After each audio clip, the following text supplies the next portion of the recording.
Big numbers or scale is the inroad to the law of affection. To make millions, you must affect millions. This doesn't happen in a small store on Main Street, but in hundreds of stores across the country. Drive Affection's Neighborhood. A wealth-seeking friend of mine asked if I thought buying a coffee franchise was a good idea. I said no.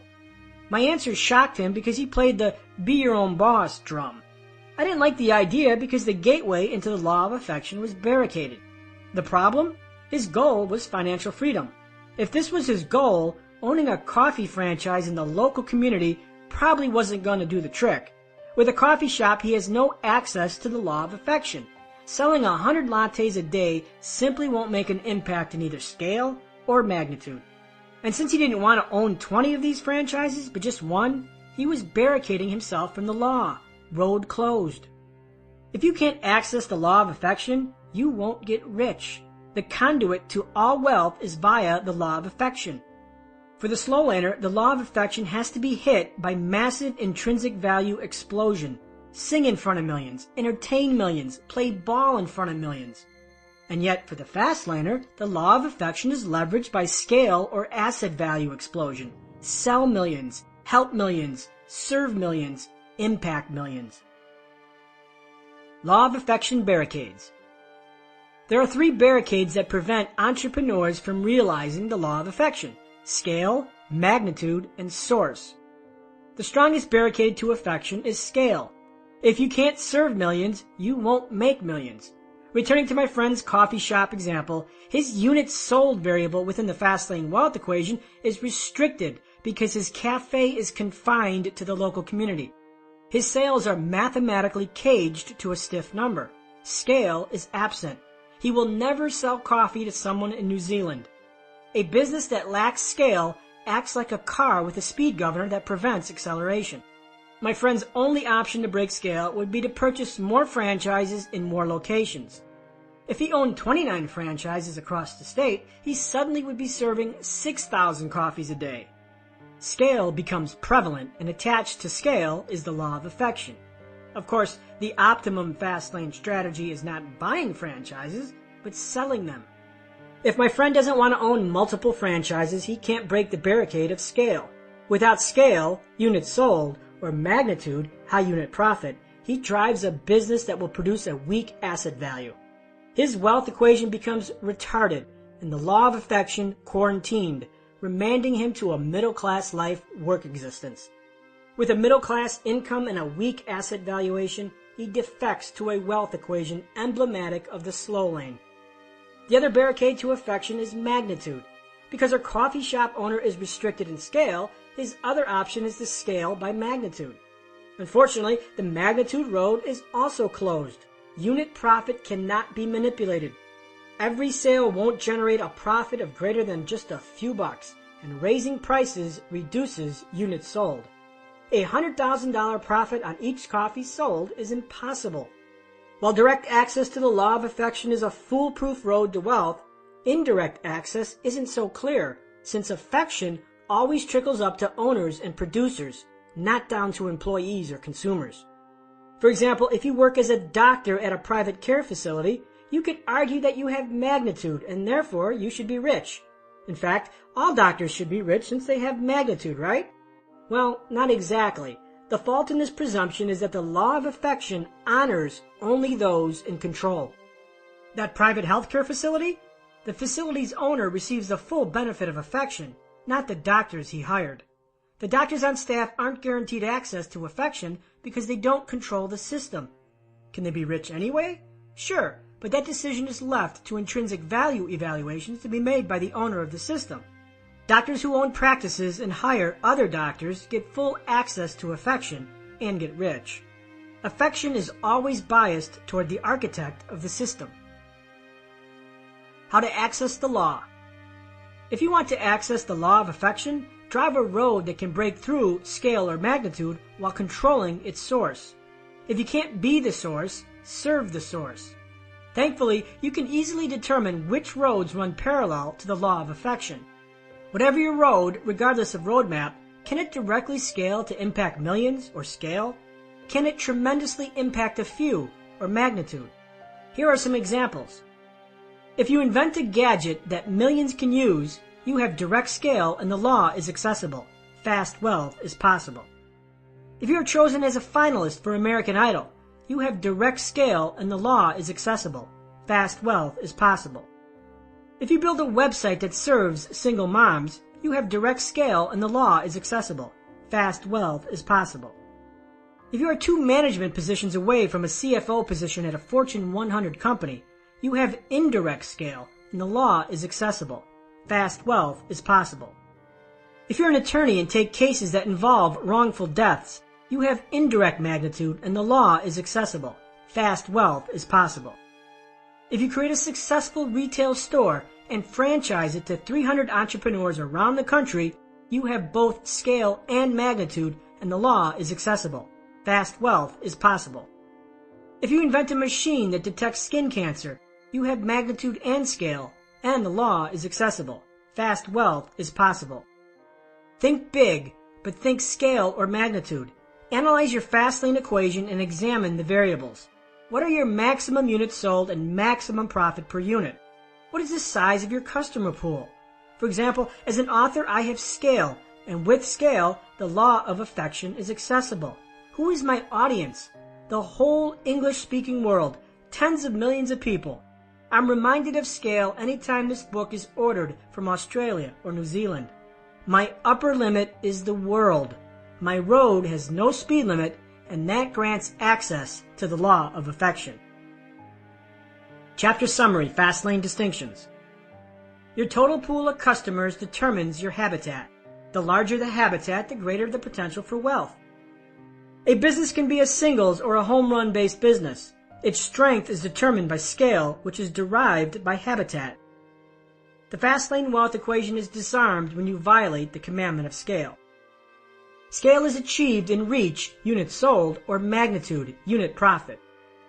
The law of affection is the primary conduit to wealth, which can be roadblocked by scale, magnitude, or source. Affection consequences trickle up to owners and producers. Breaking scale or magnitude indirectly in an uncontrolled entity is not a guarantee of wealth. To gain access to affection, you need to break the barrier of scale or magnitude in an entity you control. Scale, magnitude, or source deficiencies create governors on the speed of wealth creation.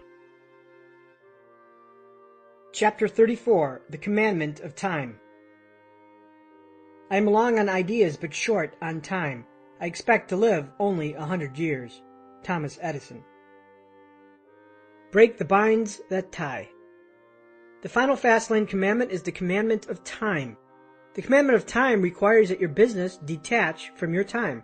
Can your business substitute for you and blossom into a money tree? Passive income is a Fastlane objective, and that comes from the commandment of time. Remember this: owning a business doesn't guarantee wealth or detachment from time. Some business owners are married to their businesses because their businesses violate the commandment of time.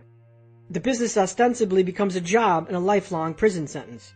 While giving up your heart and soul for a business is perfectly normal in startup, growth, and maturation stage, it isn't a prescription I'd want to endure for 40 years. The commandment of time asks, can this business be automated and systemized to operate while I'm absent? Are the margins thick enough to hire human resource seedlings? Can my operation benefit from the introduction of a money tree seedling? How could I get this business to operate exclusive of my time? Jobs are time trades for income, and yes, so are some businesses. The goal of the Fastlane is a disconnection of your time from income, even if that income isn't millions. Would you rather work 10 hours a week and earn $60,000, or work 70 hours a week for $140,000? I'd take the former over the latter every time. Ashlyn Gardner loves the arts and literature. Following the prophetic advice of gurus, she sets off to do what she loves. She opens a coffee shop featuring art of local artisans and hosts weekly literature readings. Like a new love relationship, her new business starts with a bang and is the source of excitement and eagerness. However, after 2 years, her business normalizes and the luster fades into a hardship. Ashlyn realizes that she doesn't own her business. It owns her.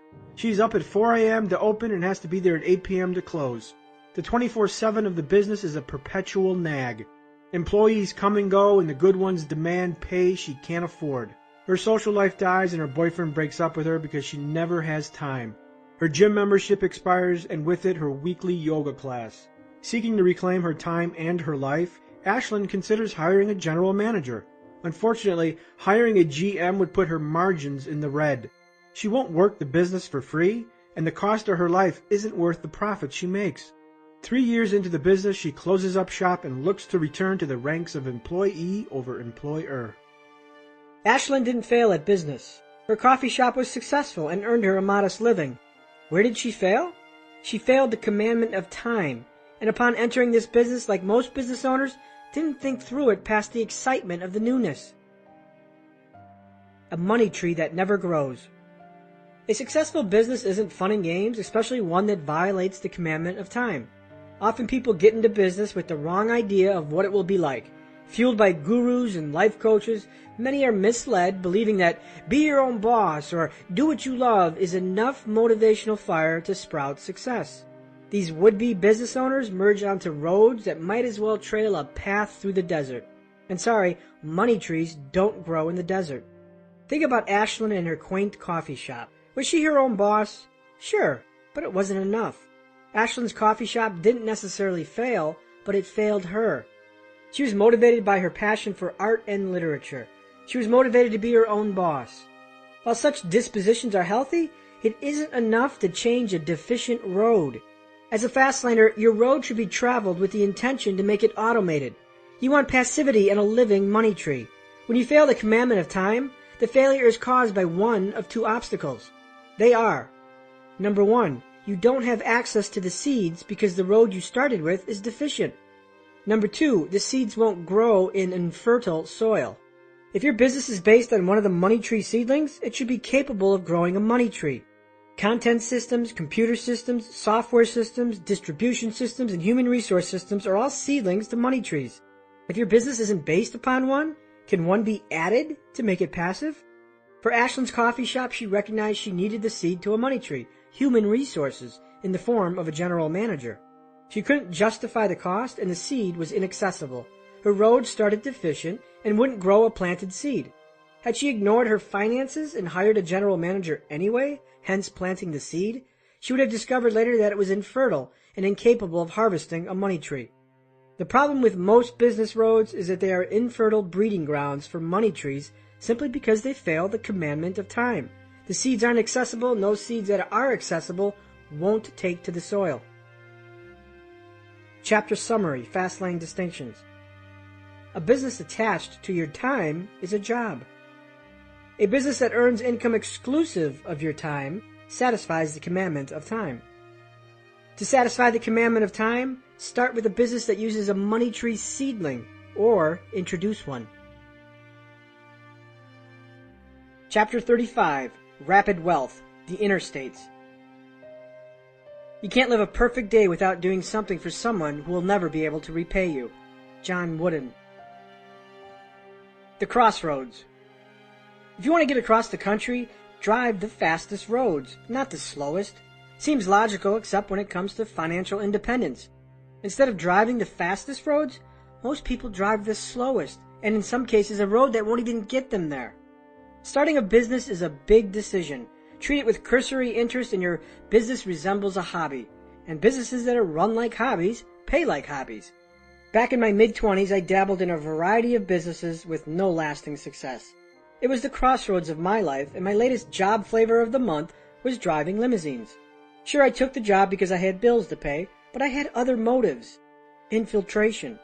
I thought I wanted to own a limousine company. Having never been involved in the limo business, I figured I'd get a job in the business and learn the ropes. After a year in the business, my opportunity, my crossroads, arrived. The owner of the limousine company put it up for sale and offered it to me for no money down. Here was my opportunity, a chance to own a limousine service. Except there was one problem. I was torn. Just weeks earlier, I decided to move to Phoenix and was preparing to move. Now this. Should I stay? Also, after watching the current owner dredge the constant demands of the business for over a year, I realized something very important. I didn't enjoy it.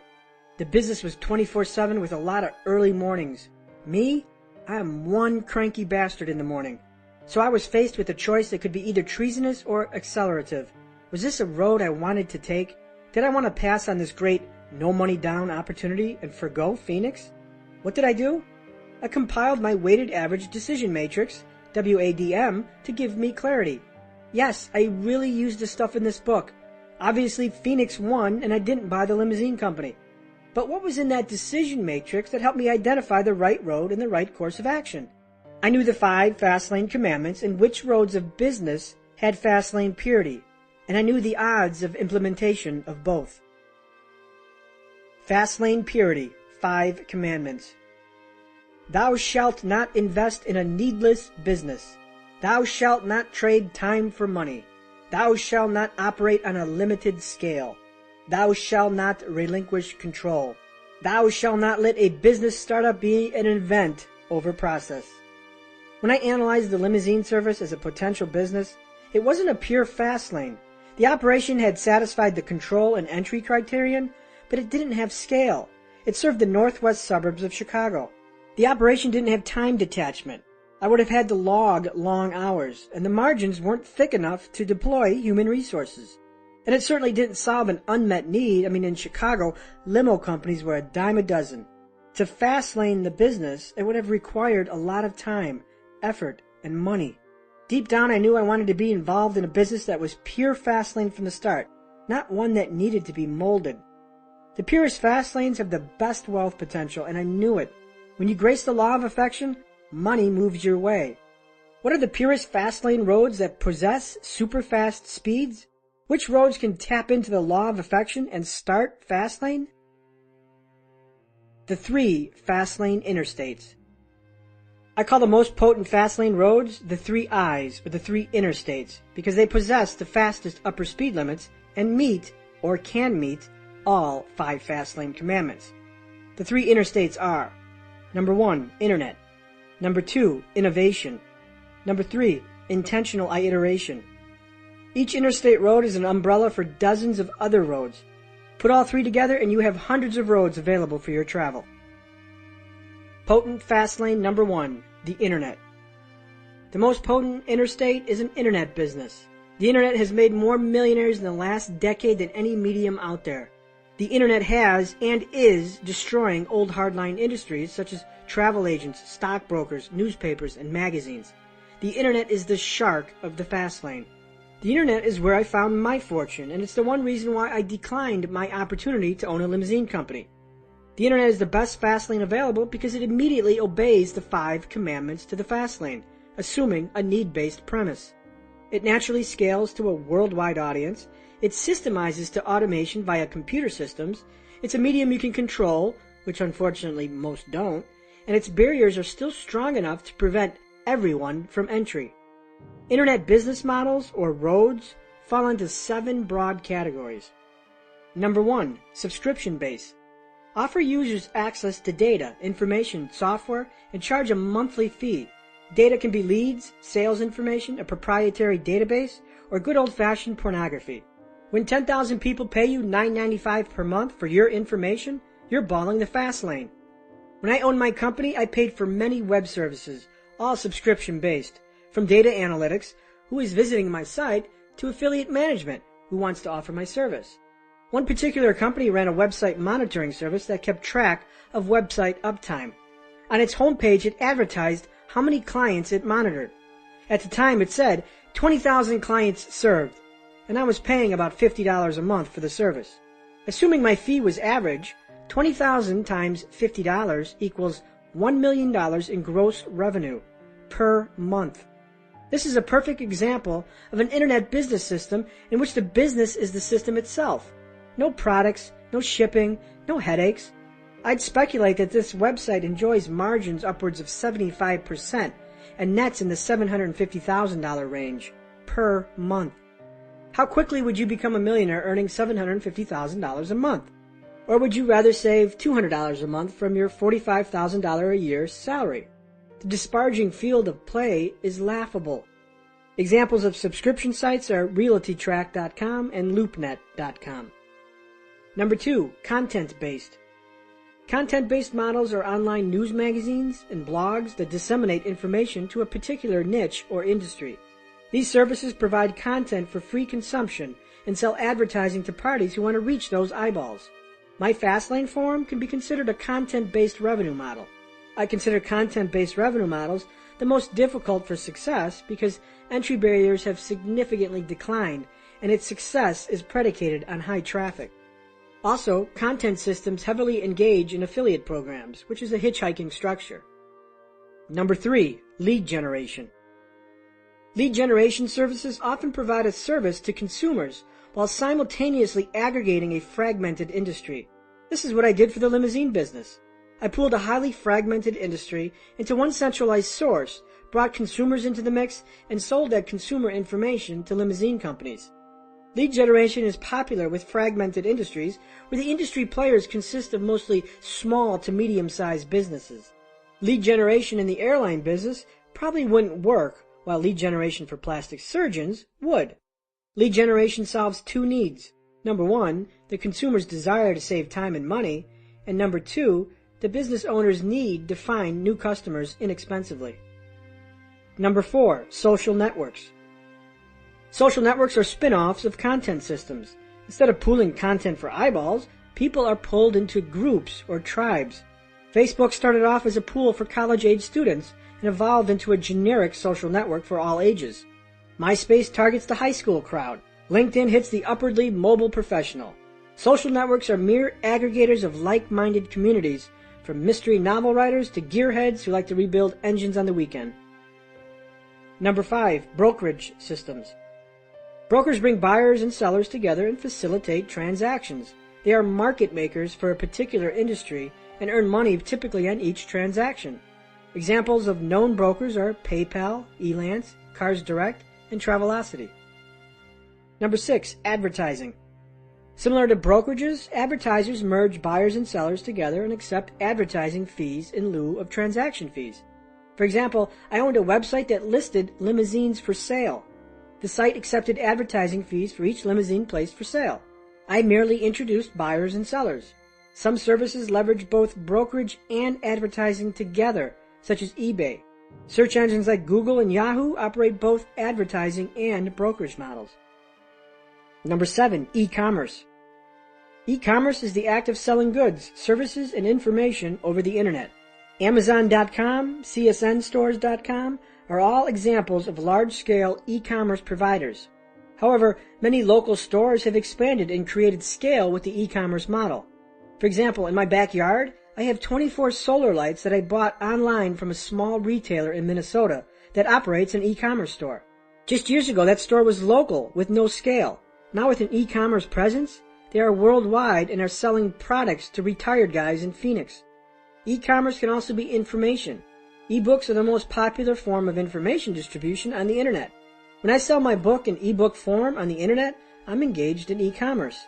I can sell books out of my trunk by sitting in the parking lot at Arizona State University, or I can set up a website and sell books to folks in Europe. When you look at the internet as a fast lane road, it is immensely powerful when examined against our fast lane wealth equation. Wealth equals net profit plus asset value. Within the units sold variable within net income, the world becomes your upper limit when dealing on the internet. Additionally, asset value, a component of the fast lane wealth equation, is not only determined by net income, but by traffic metrics. Many websites are sold for billions and don't have a penny of profit. Traffic, eyeballs, or visitors to a website, also has a boundless upside scale. The fast lane variables of net profit and asset value have a virtually limitless upside. Potent Fastlane number 2, innovation. Innovation is another broad stroke of Fastlane purity and encompasses many roads. It is the good old-fashioned way to get rich. Invent a product, a service, or a piece of information, manufacture it, and then distribute it. Innovation covers any act of creation followed by distribution. Let me repeat that. Innovation involves 2 acts. 1, manufacture, and 2, distribution. Invent a product and sell it by infomercial. Sell it on the internet. Sell it on QVC. Sell it through 10,000 network marketing distributors. Or sell it to 20 wholesalers that then sell it to 20,000 retailers. What is the product of innovation? virtually anything that solves a need or fulfills a desire. Here are some examples. Food, beer, barbecue sauce, cookies, secret recipes. Household, robots that vacuum tools, hangers.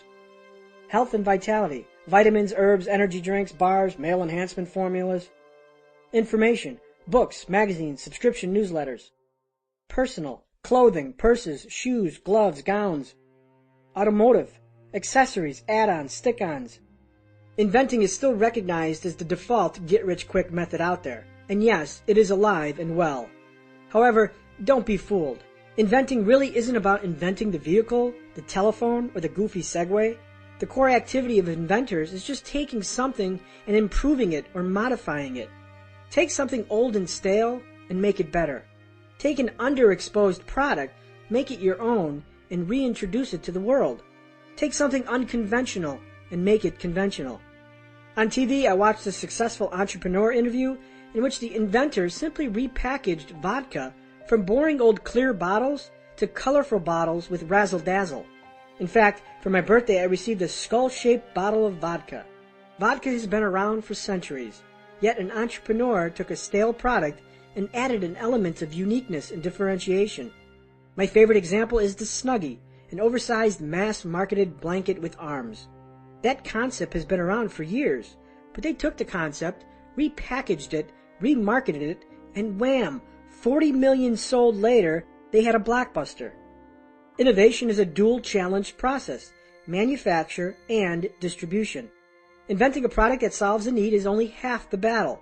The other half is getting your invention into the hands of millions, which involves a variety of distribution channels. Infomercial, sell via mass media. Retail, sell to distributors and wholesalers. And direct marketing, sell via print media, postal mail, or internet. For example, when I wrote this book, I was the means of manufacture. I wrote it, put it together, had it edited, had it physically published, and then I manufactured it. I engaged in innovation. However, like all innovation roads, manufacture is just a tiny battle in a larger war. Distribution is where the war is won. A great product is worthless if it doesn't get into the hands of people, and that requires distribution. For my book, I will need to leverage Amazon, a distribution system, book distributors, wholesalers, and the internet, another distribution system, if I am to succeed. Yes, your product invention can be something you invent, yet is manufactured in China, or an ebook you write in a weekend. Innovation from books to products is Fastlane. Have you ever wondered why people sell get-rich-quick books, and yet the content is just regurgitated blather from 30 other books? The authors know that authoring is a potent Fastlane. The challenge of any authoring Fastlane is never the book or the words themselves. Some of the greatest books in the world go unread, while the mediocre stuff sells millions. The difference lies in marketing, public relations, and just good old-fashioned business know-how. Writing a book is not a business. Selling the book is. If I'm obsessively intent on selling this book to millions, I have to manufacture, then distribute. I have to sell, market, promote, appear, speak, interview, and write. To leverage the Fastlane wealth equation and get near the law of affection, I have to strap on my commitment helmet and get this product out in front of millions. Potent Fastlane number 3, intentional iteration, II. The final Fastlane interstate is intentional iteration, or II. Iteration is the means or act of repeating a process, usually with the aim of approaching a desired goal or target or result. Intentional iteration is a potent Fastlane, but it offers the greatest challenge because it really doesn't satisfy all 5 commandments, but 4. The process of intentional iteration is the act of satisfying the final commandment, scale. Scale is achieved either through human resource systems or repeated successes. For example, when a real estate investor buys a single-family home at a bank auction and later rents it out, there is no scale, and with that one act, nothing can create scale. The investor has little wiggle room in his Fastlane wealth equation. Net income is derived from rent, and asset value is derived by the home's market value. To solve that challenge, the investor engages in II and repeats the process. Instead of buying one home, he buys 50. Yeah, easier said than done, and it can be incredibly slow. In effect, the investor has chosen to play on a field of singles, and to hit the home run, II needs to become the strategy. Iteration is a profitable singles-based business scaled to home runs. Franchising is another example of II. If you build a small store with the goal of intentional iteration, your goal isn't one store, but hundreds, perhaps thousands, through the act of chaining or franchising. The intentional iterator goes into business to cookie-cut his system across many successes. A small store often starts out as a violation of 4 commandments, but quickly can transfigure into a full-fledged Fastlane venture with iteration. The Fastlane franchising premise is to build a local business defined by systematic processes, then franchise the concept nationally or worldwide. The iterator's goal is to replicate and sell a concept, a brand, and a system and remove himself from operations. While your little deli might not be Fastlane, it could be turned Fastlane by the process of II through franchise or chaining replication. A popular thread at my forum is titled, "Is a candy kiosk Fastlane?" A forum user wanted to know if having automated candy kiosks in the mall constitutes a Fastlane plan. As a standalone, no. But with II, Fastlane, baby. One kiosk in one mall isn't going to make you rich because it's a singles-based business. However, 200 kiosks in 50 malls might, because it creates net income, scales asset value, and makes a bigger impact of magnitude. Intentional iteration is the Fastlaner's response to a limited scale. Chapter Summary, Fastlane Distinctions. The best Fastlanes satisfy all 5 commandments: control, entry, need, time, and scale. Assuming a need-based premise, the internet is the fastest interstate because it overwhelmingly satisfies all commandments. Innovation can be any variety of open roads, authoring, inventing, or services. Inventing success needs coupling with distribution. A singles-based business is scaled to a home-run business by intentional iteration. With iteration, scale is conquered. Chapter 36. Find your open road. At first, people refuse to believe that a strange new thing can be done. Then they begin to hope it can be done. Then they see it can be done. Then it is done, and all the world wonders why it was not done centuries ago. Francis Hogsden Burnett. Needs, ideas, opportunity, and the open road. Opportunities and the open roads they represent are everywhere. Look around. That person complaining at the store counter. Opportunity. That stupid voicemail maze you hate navigating when you call the bank. Opportunity. That unsold house that languishes on the market. Opportunity. That trash on the side of the road. Opportunity. That rotting salad that lasted only 2 days in the refrigerator. Opportunity. Those people bitching on that online forum. Opportunity. If you can't see the opportunities that surround you every day, you haven't turned your Fastlane frequency to them. When you make minor mental adjustments, roads seemingly closed are suddenly opened. Many entrepreneurs misinterpret opportunity because they associate opportunity with breakthrough, legendary ideas. They seek virgin ideas, perfect and new, ones that will be unveiled to the world in grandiose events. Rarely does that happen. Opportunity is rarely about some blockbuster breakthrough like the light bulb or the car, but as simple as an unmet need or a need not being met adequately. Opportunity is a solution to an inconvenience. Opportunity is simplification. Opportunity is a feeling. Opportunity is comfort. Opportunity is better service. Opportunity is fixing pain. Opportunity is putting weak companies out of business. Someone is doing it. You've got a great idea, but someone is already doing it? So what? Do it better. Someone is doing it is a monumental illusion, imposing as an impassable obstacle. Someone is always already doing it. The bigger question is, can you do it better? Can you fill the need better, offer greater value, or be a better marketer? When I was struck with my idea to start a limousine directory on the internet, I thought it was a legendary idea. That is until I went on the web and searched. There were already a dozen companies doing what I thought was a pristine, unmolested idea. At the time, my frequency wasn't fully attuned. I was going to drop the idea and start a new brainstorm session in search of that infamous blockbuster idea, one that no one else among 6 billion people on planet Earth have ever thought of. But a friend interrupted my perception and kicked my antenna into proper tune. She said, "Competition is everywhere. Just do it and do it better." She was right. Competition is just a staple of business. The opportunity was an open road, not a closed one. These existing web directories weren't easily found, and for the most part, they weren't user-friendly. I recognized a poorly met need, and I decided to drive this road of opportunity, despite the numerous barricades that warned road closed. A decade later, every one of those companies I feared disappeared or became insignificant. In fact, the industry leader, unable to respond to my domination, diverted into an alternative service. Forget the big idea, go for better. Successful businesses rarely evolve from some legendary idea. Nope, successful entrepreneurs take existing concepts and make them better. They take poorly met needs and solve them better. Skip the big idea and go for the big execution. You don't need an idea that's never been done before. Old ideas suffice. Just take it and do it better. Execute like no one has. Years ago, what if Sergey Brin and Larry Page looked at the internet landscape and said, "Gee, there are plenty of search engines out there. Yahoo, Snap, Alta Vista. Why start Google? It's being done." Thankfully, they didn't, and now Google is the most used search engine, and because of it, Brin and Page are now billionaires. A brand spanking new idea? Nope, a need solved better with big execution.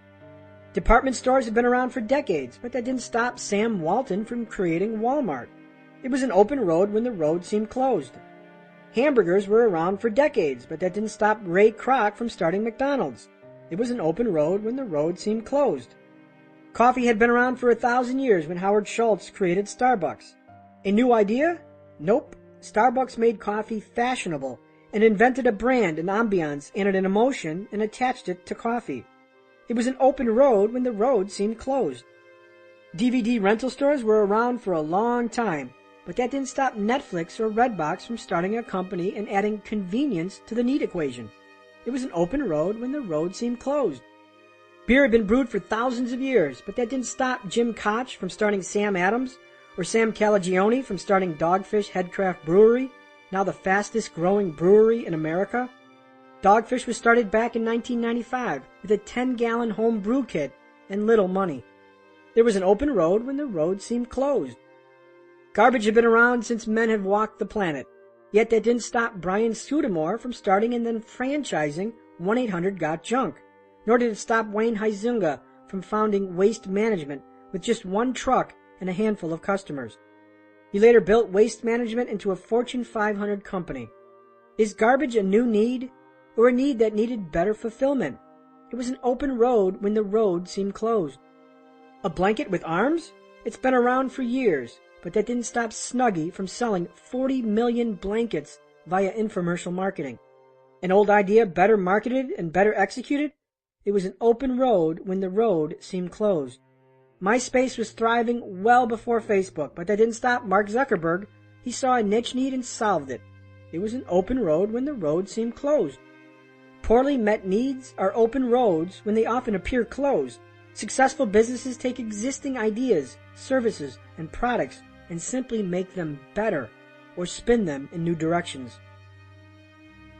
How to spot open roads. Not a day goes by when I don't spot a need that can be exploited for Fastlane opportunity. My mind is tuned because I see the terrain of opportunity through accustomed senses. I see and hear what most people don't. How can you tune your eyes and ears to the same frequency? With a little practice, it's easy. Open roads, needs in the opportunity, come prefaced with code words or phrases that scream, "This is an opportunity." When you catch yourself or someone else in these words, you've just uncovered a possible opportunity. Here are the most common phrases. I hate. What do you hate? Solve the hate and there's your open road. I don't like. What don't you like? Remove the dislike and there's your open road. This frustrates me. What is frustrating? Remove the frustration and there's your open road. Why is this like this? I don't know. Why is it? Remove the why and there's your open road. Do I have to?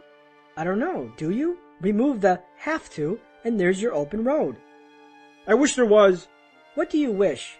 If you wish, others wish too. Make wishes come true and there's your open road. I'm tired of. What are you tired of? Fix someone's tiresomeness and there's your open road. This sucks. What sucks? Remove or reduce suckage and there's your open road. Opportunity is dressed in predictable code words that illuminate its presence. For example, I'm a sloppy eater. A white shirt plus spaghetti and forget it. Aside from the slop, I have a nasty knack of biting my lip on the inside of my mouth. When I bite myself, a canker sore forms every time. I've had canker sore issues since grade school. They're not problematic unless I accidentally bite my lip or my mouth. The last canker sore I had lasted a week and was excruciatingly painful.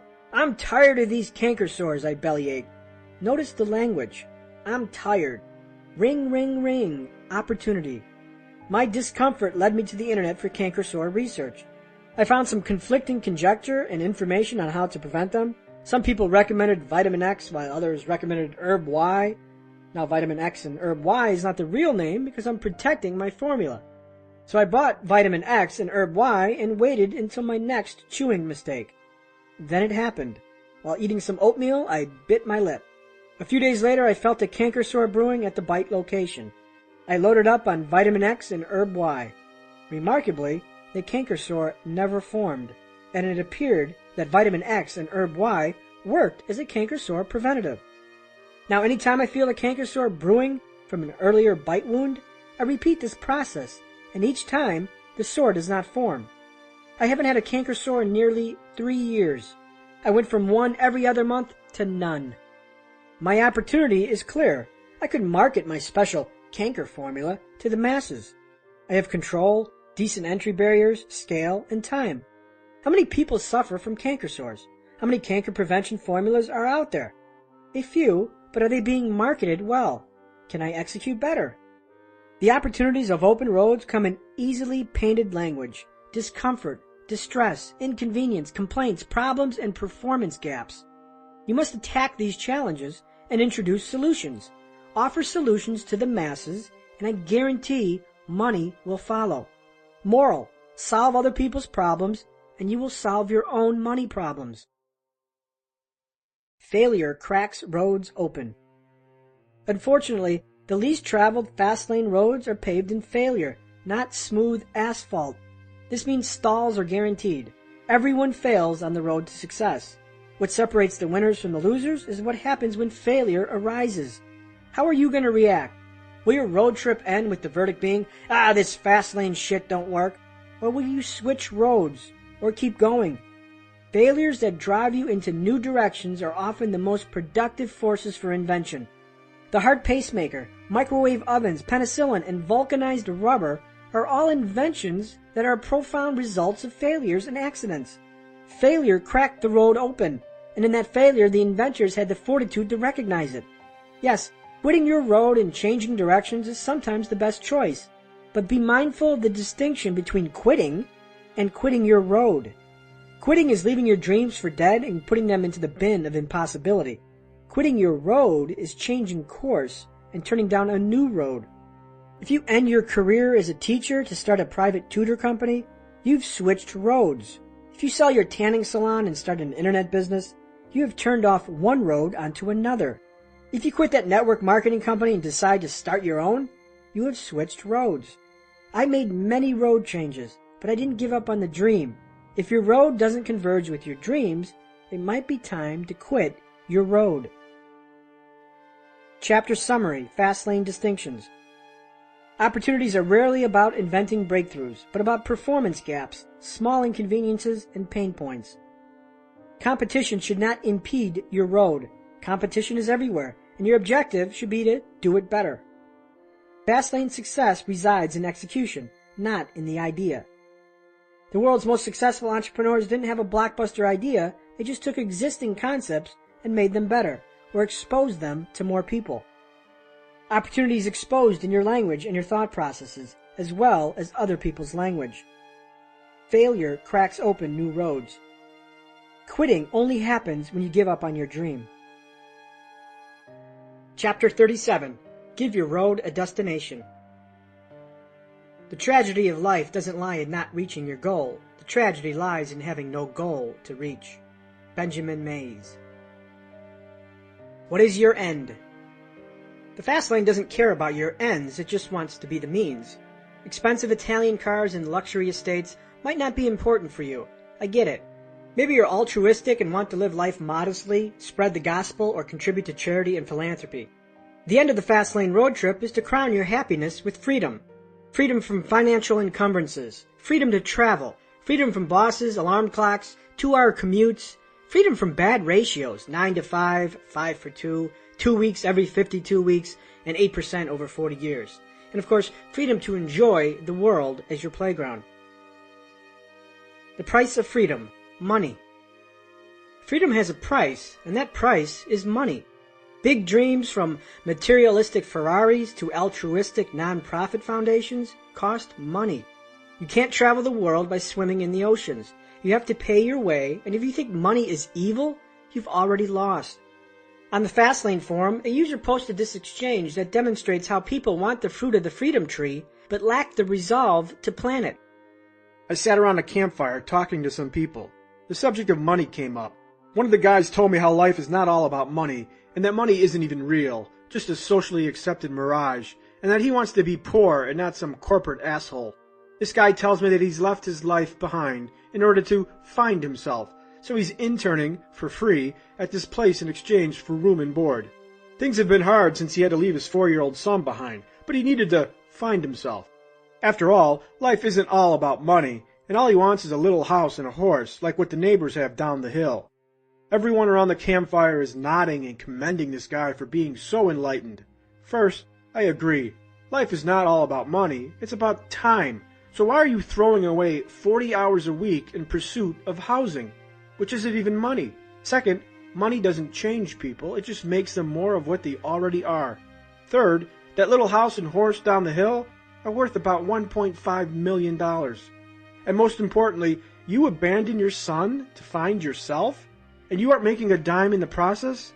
Who is subsidizing your journey of enlightenment and the emotional and financial responsibility of your son you left behind?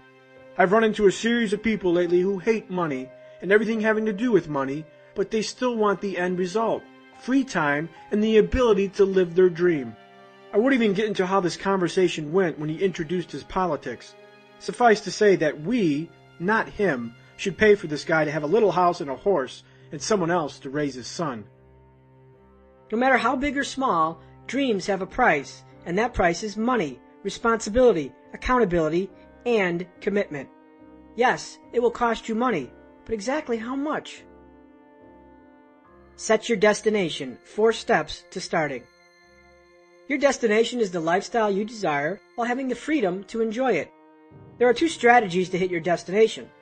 The first is the money system, in which you amass a lump sum large enough to earn monthly interest that will support your lifestyle needs.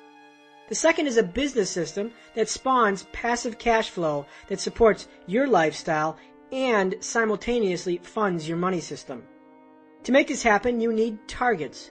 Specifically, how much money will you and your family need? What is the price for the freedom and the lifestyle you want? Find out with this 4-step process. Number 1, define the lifestyle and what you want. Number 2, assess the cost. How much are your dreams going to cost? Number 3, set the targets. Set the money system and the business income targets. Number 4, make it real. Fund it and open it.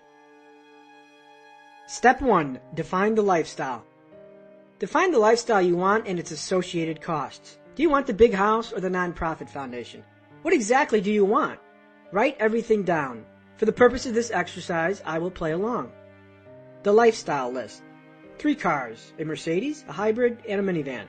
A 6,000 square foot house with a fountain, pool, and waterfall. A small cabin in the mountains. The ability to travel 3 months a year. Private school for my children. Step 2, assess the cost. Determine the monthly cost for each, including all associated taxes and insurance. 3 cars, $2,000. House, $5,000. Cabin, $1,000. Travel, $1,000. Private school, $1,000. Total lifestyle cost equals $10,000 per month. Next, determine your monthly allowance and other unknowns. This is for stuff like clothes, gadgets, toys for the kids, health insurance, etc. Add this to your lifestyle cost to arrive at your gross living cost. Gross living cost equals $10,000 a month, which is lifestyle cost, plus $4,000 a month for the allowances. Your gross living cost would equal $14,000 per month. Next, determine your net living cost by dividing gross living cost by 0.6 or 60%. This will account for potential taxes. Net living cost equals $14,000 divided by 0.6 or 60% equals $23,333 per month. Step number 3, set the targets. The goal of this step is to set your two targets, the business system income target and the money system target. To calculate your money system target, multiply your net living cost by 12, then divide by 5% or 0.05. 5% is the minimum expected yield on a money system. Money system target equals $23,333 times 12 divided by 5% equals roughly $5.6 million. For your business system target, multiply your gross living cost by 5. Business system target equals $14,000 a month times 5 equals $70,000 a month. These are your two targets, $70,000 a month and or $5.6 million. First, seek to create a business system that generates $70,000 a month in passive monthly income. Of course, in this income, 40% of it goes to taxes, 40% goes to fund your money system, and 20% pays your lifestyle. This delivers your target lifestyle and simultaneously funds your money system. The other target is your passive income from a lump sum money system. To enjoy your designated lifestyle supported by a money system, your target number is $5.6 million. 5% interest on this amount is roughly $23,000 monthly, which covers lifestyle and taxes. This dual flank attack builds a passive income stream from a business that funds a money system. The result is like warping the destination to you. You can experience retirement without being retired. For example, my web business routinely earned $100,000 per month, month after month. Yet in those instances, I didn't have $20 million laying around. But the lifestyle was an option because my business system cash flowed the equivalent of that lump sum. Excess income funded my money system.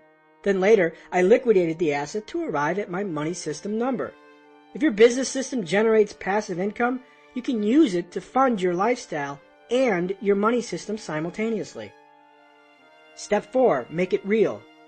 Get started today by looking 3 feet in front of you, not 3 miles. A long gaze at the mountain crest is going to overwhelm you, so stop looking at it. The key to achieving enormous tasks is to break them down into their smallest parts. You can't run a 26-mile marathon by focusing on the 26th mile. You attack the first, then the second, the third, and so forth. I see this repeated a lot at the Fastlane forum. I'd like to make $5,000 a month. How do I do this? Aside from the flawed money-chasing logic, the first step is to make $50 a month. You can't make $5,000 per month until you learn how to make $50 a month. It's amazing how people love to skip the process and want events. To start your money system, find a quarter and drop it into a coffee can. Congratulations, you are 25 steps closer to your goal.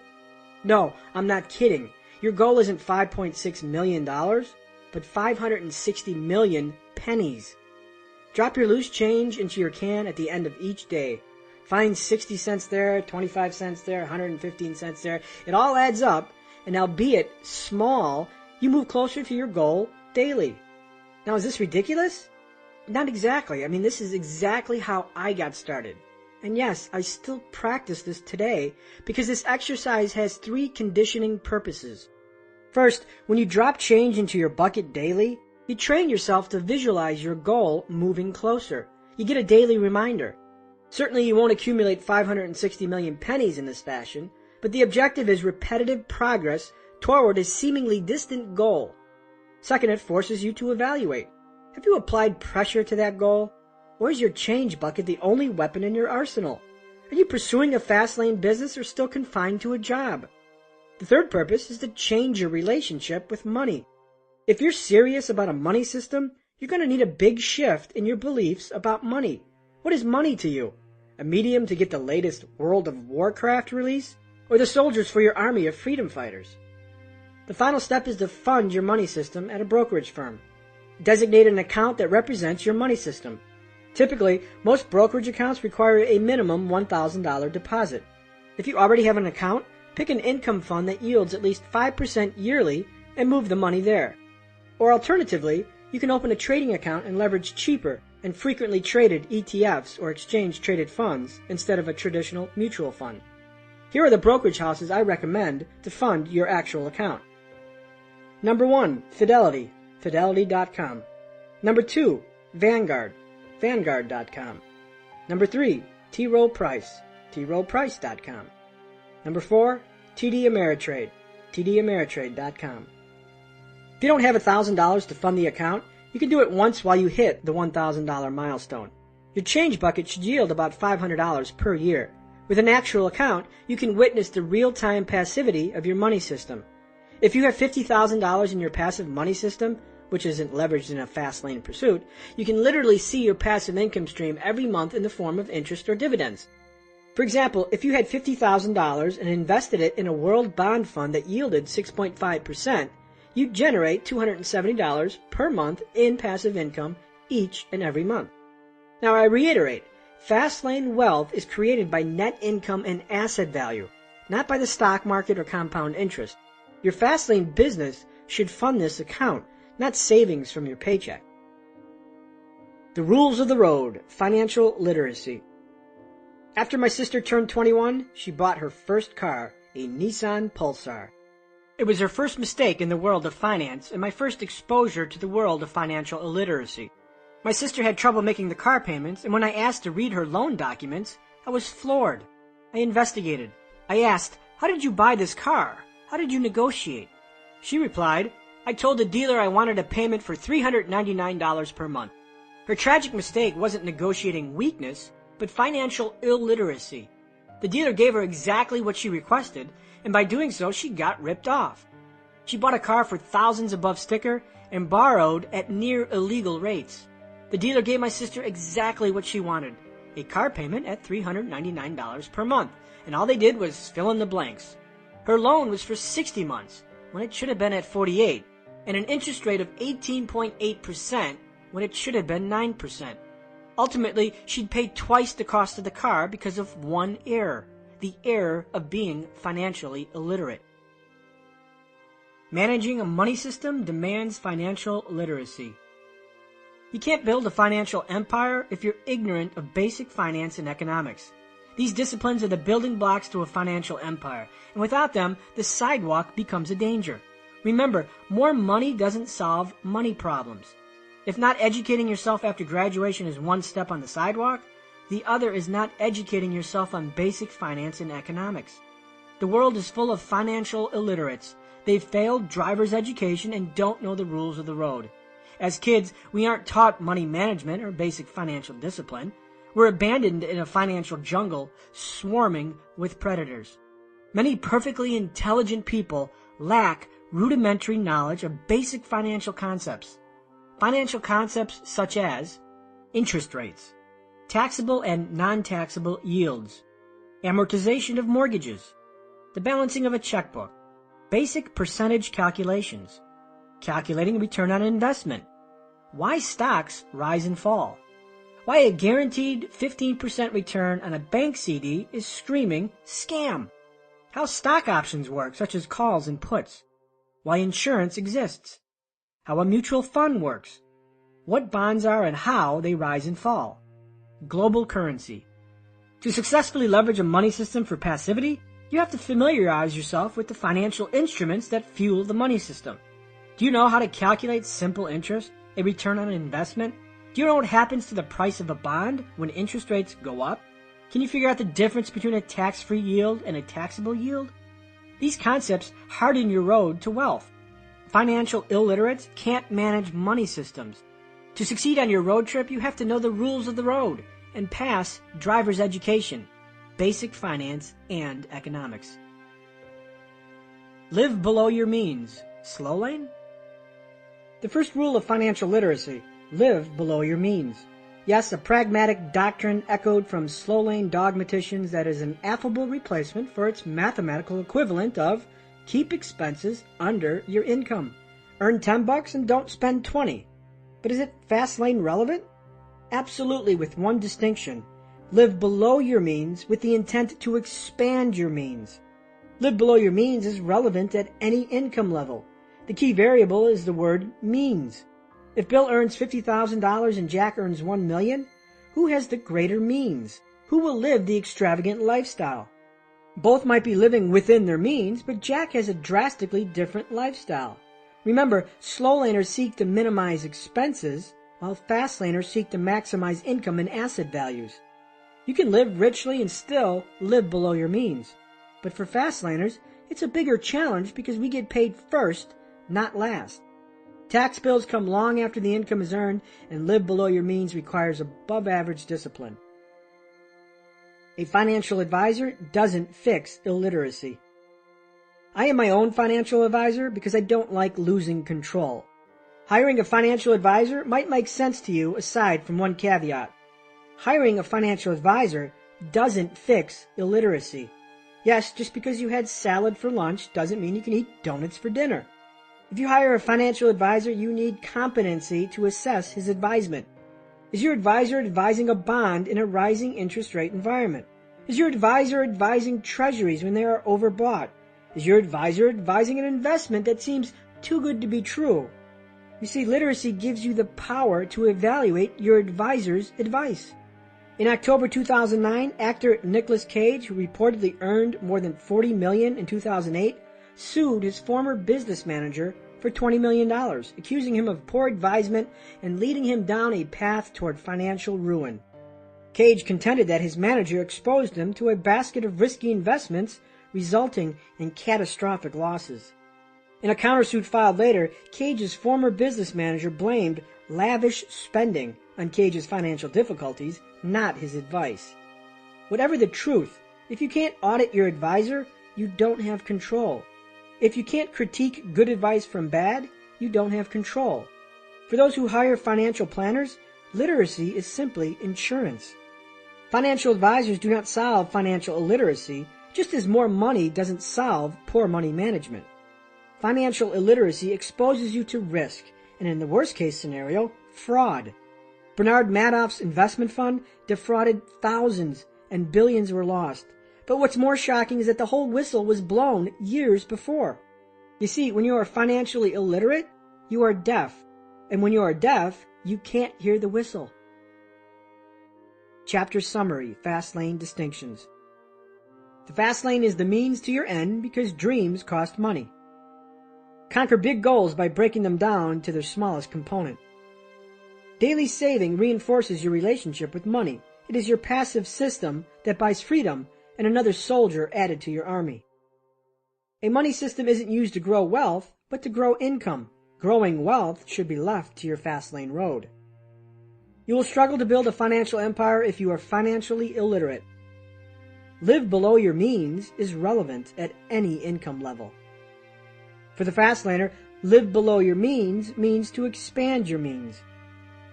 A financial advisor doesn't solve financial illiteracy, and literacy is insurance. Financial illiteracy dilutes your control, especially when evaluating the advice of a financial advisor.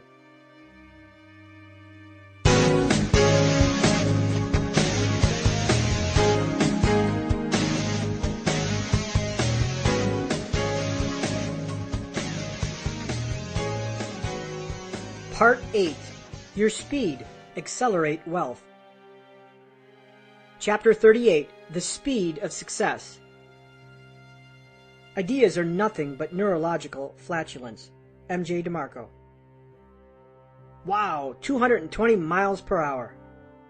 I hear the 220 comment from youngsters who sneak a peek into my Lamborghini while it's parked in public.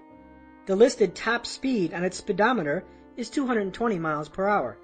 Yet, despite all that implied power, the car has never been driven to 220 miles per hour, or even 150 miles an hour. The 220 miles per hour is nothing but potential speed, and everything you've read in this book is just that, idle, unrealized potential. The Fastlane is a conglomeration of information that creates potential speed.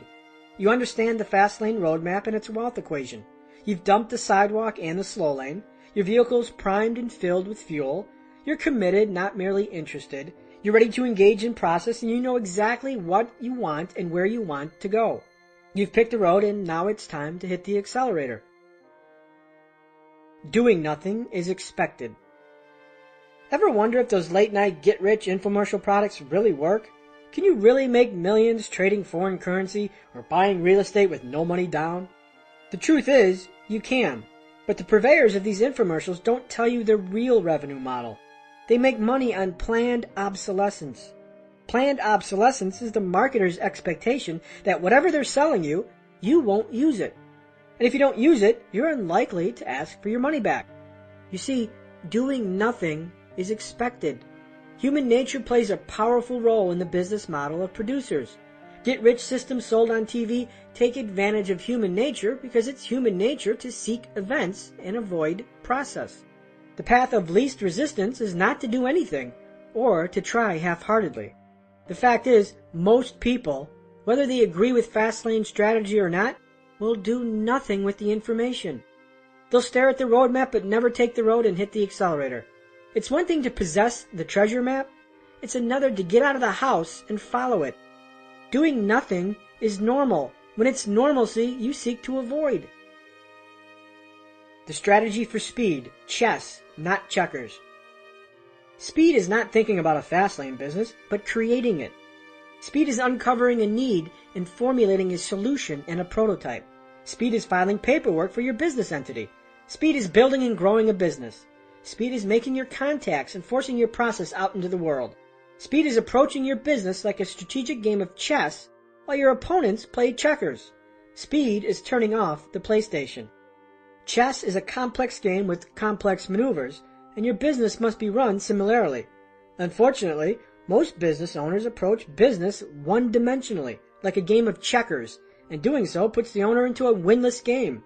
Checkers is one-dimensional because all the pieces move identically, while chess is multi-dimensional. Each piece moves differently with different roles. The business owner who plays checkers has one offensive and defensive play in the playbook. Price. Raise prices, lower prices, cut costs, cheaper suppliers. Oh Lord, how could I be the cheapest so everyone buys from me? This one-dimensional attack throws entrepreneurs into cyclical bidding wars, marginalizing their offers with one goal in mind: to be the cheapest. In the limo industry, price wars dominated because owners commoditized their brands to a one-dimensional attack. If my offer is the cheapest, I will book more business. Your success requires a shift from this one-dimensional approach to a multi-dimensional attack. Put the checkers away and play chess, where each chess piece represents a specific function within your business. How you play each function will determine if you build fast-lane speed or drift aimlessly. Those pieces are: the king, your execution; the queen, your marketing; the bishop, your customer service; the knight, your product; the rook, your people; the pawn, your ideas. While it isn't within the scope of this book to dissect every nuance of each, I will highlight the crucial momentum-building elements that explode speed. You've got a system to build. Execution is king. Ideas are pawns. Potential speed is a loose idea that needs an executioner. When a youngster sees 220 miles an hour on a speedometer, they see an idea and a possibility. In business, ideas are pawns. They're 220 mile per hour speedometers on idle, parked Lamborghinis. Actual speed is execution, pressure applied to the accelerator, and it's the king of the entire game. Potential speed, an idea. Actual speed, an idea accelerated and executed. An idea trapped in your brain is like a supercar trapped in the garage with a dead battery. It accomplishes nothing, and its purpose is untapped.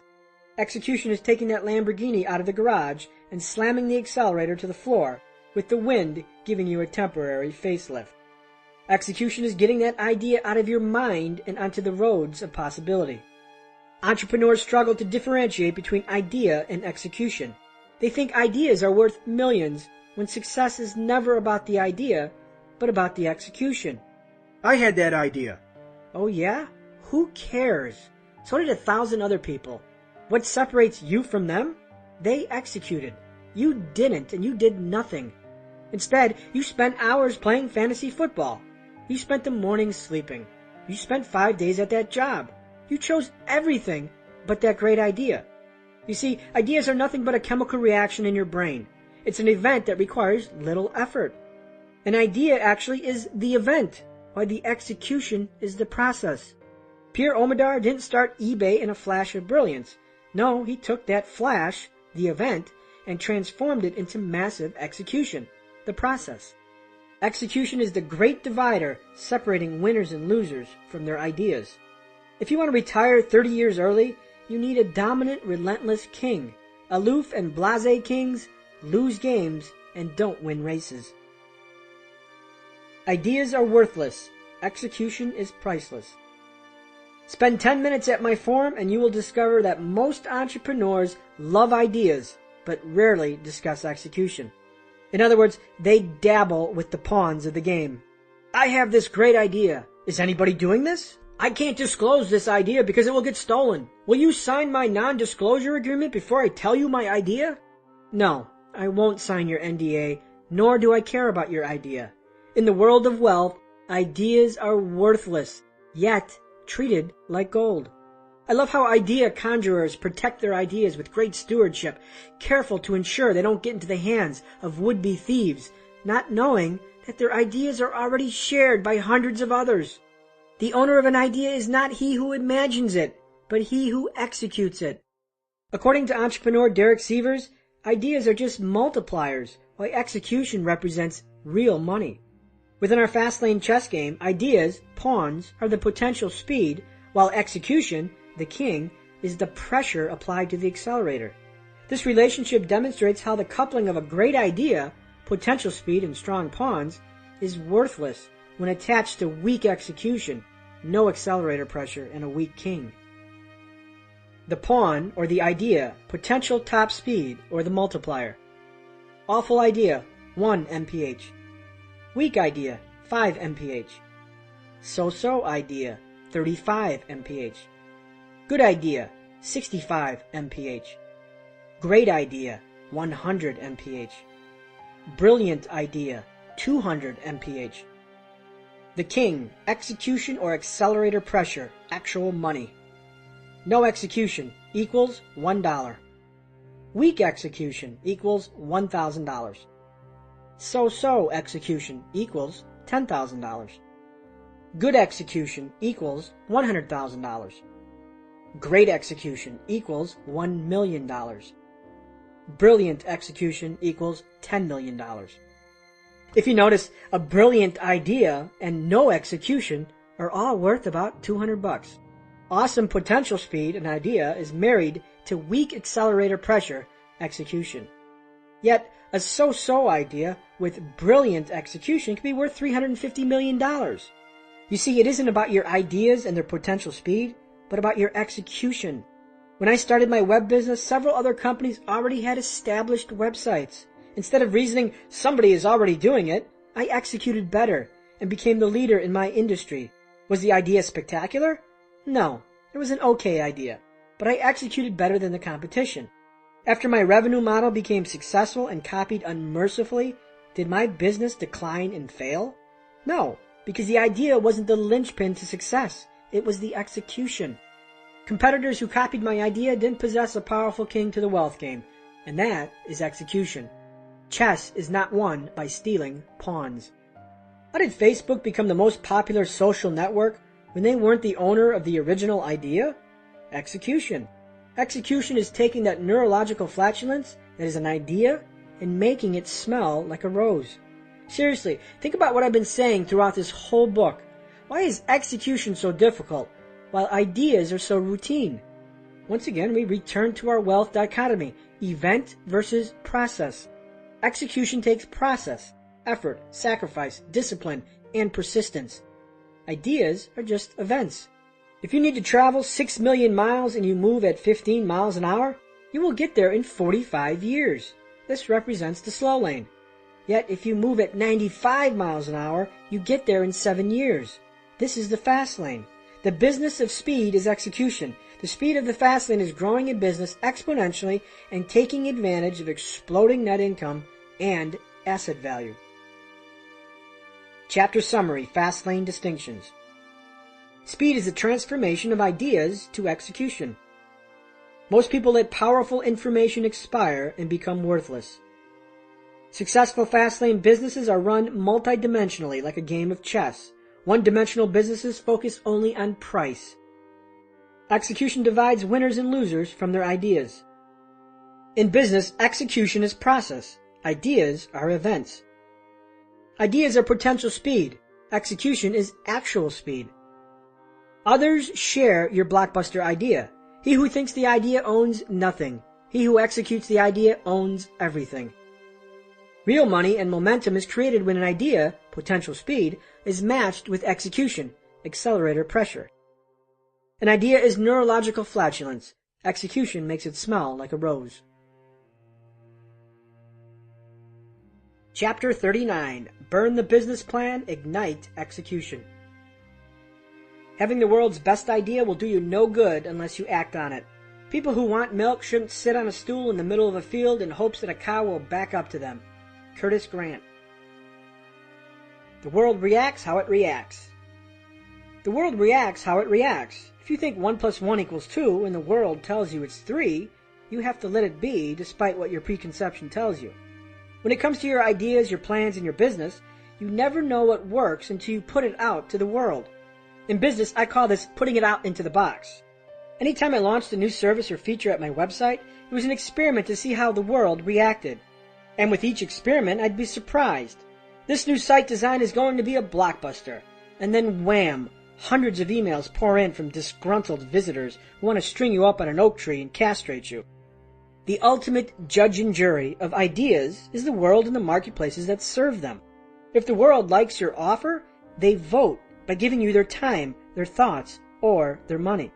If they don't like your offer, they withhold their money and look elsewhere. And the really pissed off ones, they email you or write a blog post labeling you as an idiot. The tribe has spoken. My website needed a redesign and I spent 6 weeks creating a new look. I was excited and the world was going to love this design. It was clean, user-friendly, and showcased my design prowess. I then launched it, and the world hated it. Complaints poured in. My site's bounce rate, people who would visit one page and leave, skyrocketed. My conversion rate plummeted to virtually nothing. I went from 1,200 leads a day to barely 500. The tribe had spoken. Despite my investment in that redesign, I immediately reverted back to the old version and trashed 6 weeks of work. My golden child was a golden failure. The world heralded a sign. I read it, and then I reacted. You see, the world tells you which direction you should be going at all times. Heed the signs. How do you get the world to tell you? Put your executed ideas and concepts out into the world and let it tell you.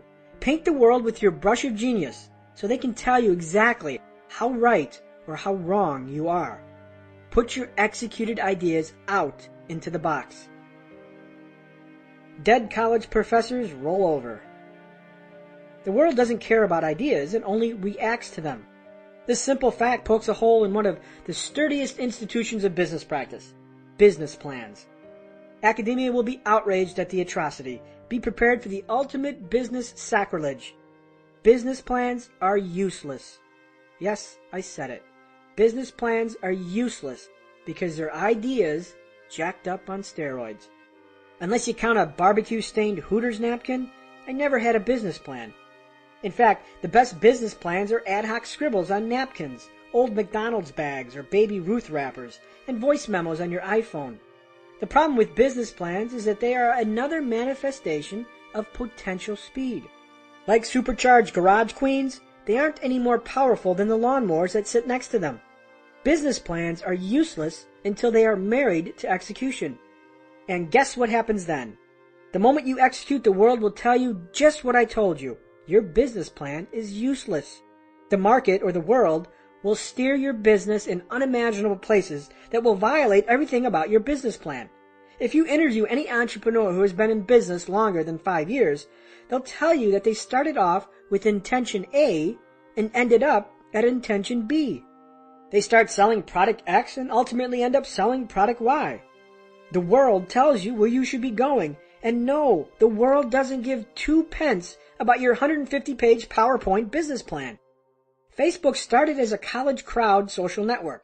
It morphed from a niche site into a mass-market social network that serves every generation. I started my website as a directory, and it transformed into a lead generation portal. The world has the incorrigible power to corrupt business plans the moment the idea is transformed to reality. However, I should mention this does not exempt financial analysis.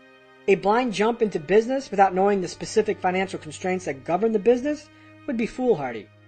When I made the decision to create a limousine website over a limousine company, I did a financial analysis. However, I didn't get entangled in the intricacies and paralysis of planning, which is no substitute for execution. Figure out what needs figuring and just do it. The world will do its job and tell you the directions to travel. But I want venture capital. I know, I can hear the objections already. Without a business plan, how will you get venture capital? Or investors? Well, here's the news. You can't. Without a business plan, you won't get funding. But please, take heart. The issue isn't your business plan, nor will it ever be your business plan. The best business plan in the world will always be a track record of execution. If you're a seasoned executor, suddenly people will want to see your business plan because they know you have the fortitude to execute. If I received a business plan from an entrepreneur who sold his company for $20 million just 2 years earlier, you'd bet your sevens I'd read it. The value is not the plan, but the person giving it and his track record of execution. Today, I know a circle of people who would read my business plan if I gave them one. They know I have a track record of execution that validates the business plan. If you don't have a track record of execution, the business plan is a worthless piece of Kinko's-bound pulp. Get funded with execution, not with business plans. I started my company on a shoestring and $900. No investors, no funding, and no help. The fact is, had I wasted 150 hours on a 95-page business plan, no one would have read it because I was unseasoned. I had no money, no track record, no races entered, no finishes, and no races won. However, as I built and grew my business, something miraculous happened. As my ideas crystallized into tangible assets that could be consumed by the world, suddenly I became the approachable asset. Venture capitalists and angel investors called me. I didn't call them. Suddenly, people wanted to see my business plan. Why the sudden change of heart? Wasn't I just the same guy just years earlier? Sure, but instead of an idea on paper, I had a tangible concept that reflected execution. A common question on the Fastlane forum is, how can I get investors for my idea? Doesn't matter if the idea is an invention or a great new website. My answer is never what these people want to hear. If you want investors, get out and execute. Create a prototype, create a brand, create a track record that others can see or touch. Dive into process. When you have a physical manifestation of an idea, investors will open their wallets. Heck, be good enough and they will be fighting to give you money. You see, when you have nothing except 120 pages of charts, text, and graphs, that shows organizational skills, not execution. Angels to private equity never invest in business plans. They invest in people with track records of execution. That is your best business plan. So if you really want to get funding for your business, get out and make your idea tangible. Give investors something they can see, touch, and feel. Give investors a glimpse of your execution, because that is what creates speed on the Fastlane. Chapter Summary, Fastlane Distinctions. The world gives clues to the direction you should be moving. Business plans are useless because they're ideas on steroids. As soon as the world interacts with your ideas, your business plan is invalidated. The marketplace will steer you into directions that were previously unplanned for. The best business plan in the world is a track record of execution. It legitimizes the business plan. If you have a track record of execution, suddenly people will want to see your business plan. If you want your business to get funded, take action and create something that reflects tangible execution. Investors are more likely to invest in something tangible and real, not ideas dissected ad nauseum on paper. Chapter 40. Pedestrians will make you rich. If you do build a great experience, customers tell each other about that. Word of mouth is very powerful. Jeff Bezos. The bishop in your chess match. Rabbis or pastors, when life is tough, they are the go-to guys for life's problems. Yet when it comes to your business, who is your go-to guy? Who's on the front line with your customers? The bishop in business's chess match is your customer service and how you treat people who buy your product or service. The objective of customer service in any business should serve one function, similar to our men of the cloth, and that is to help, support, and resolve.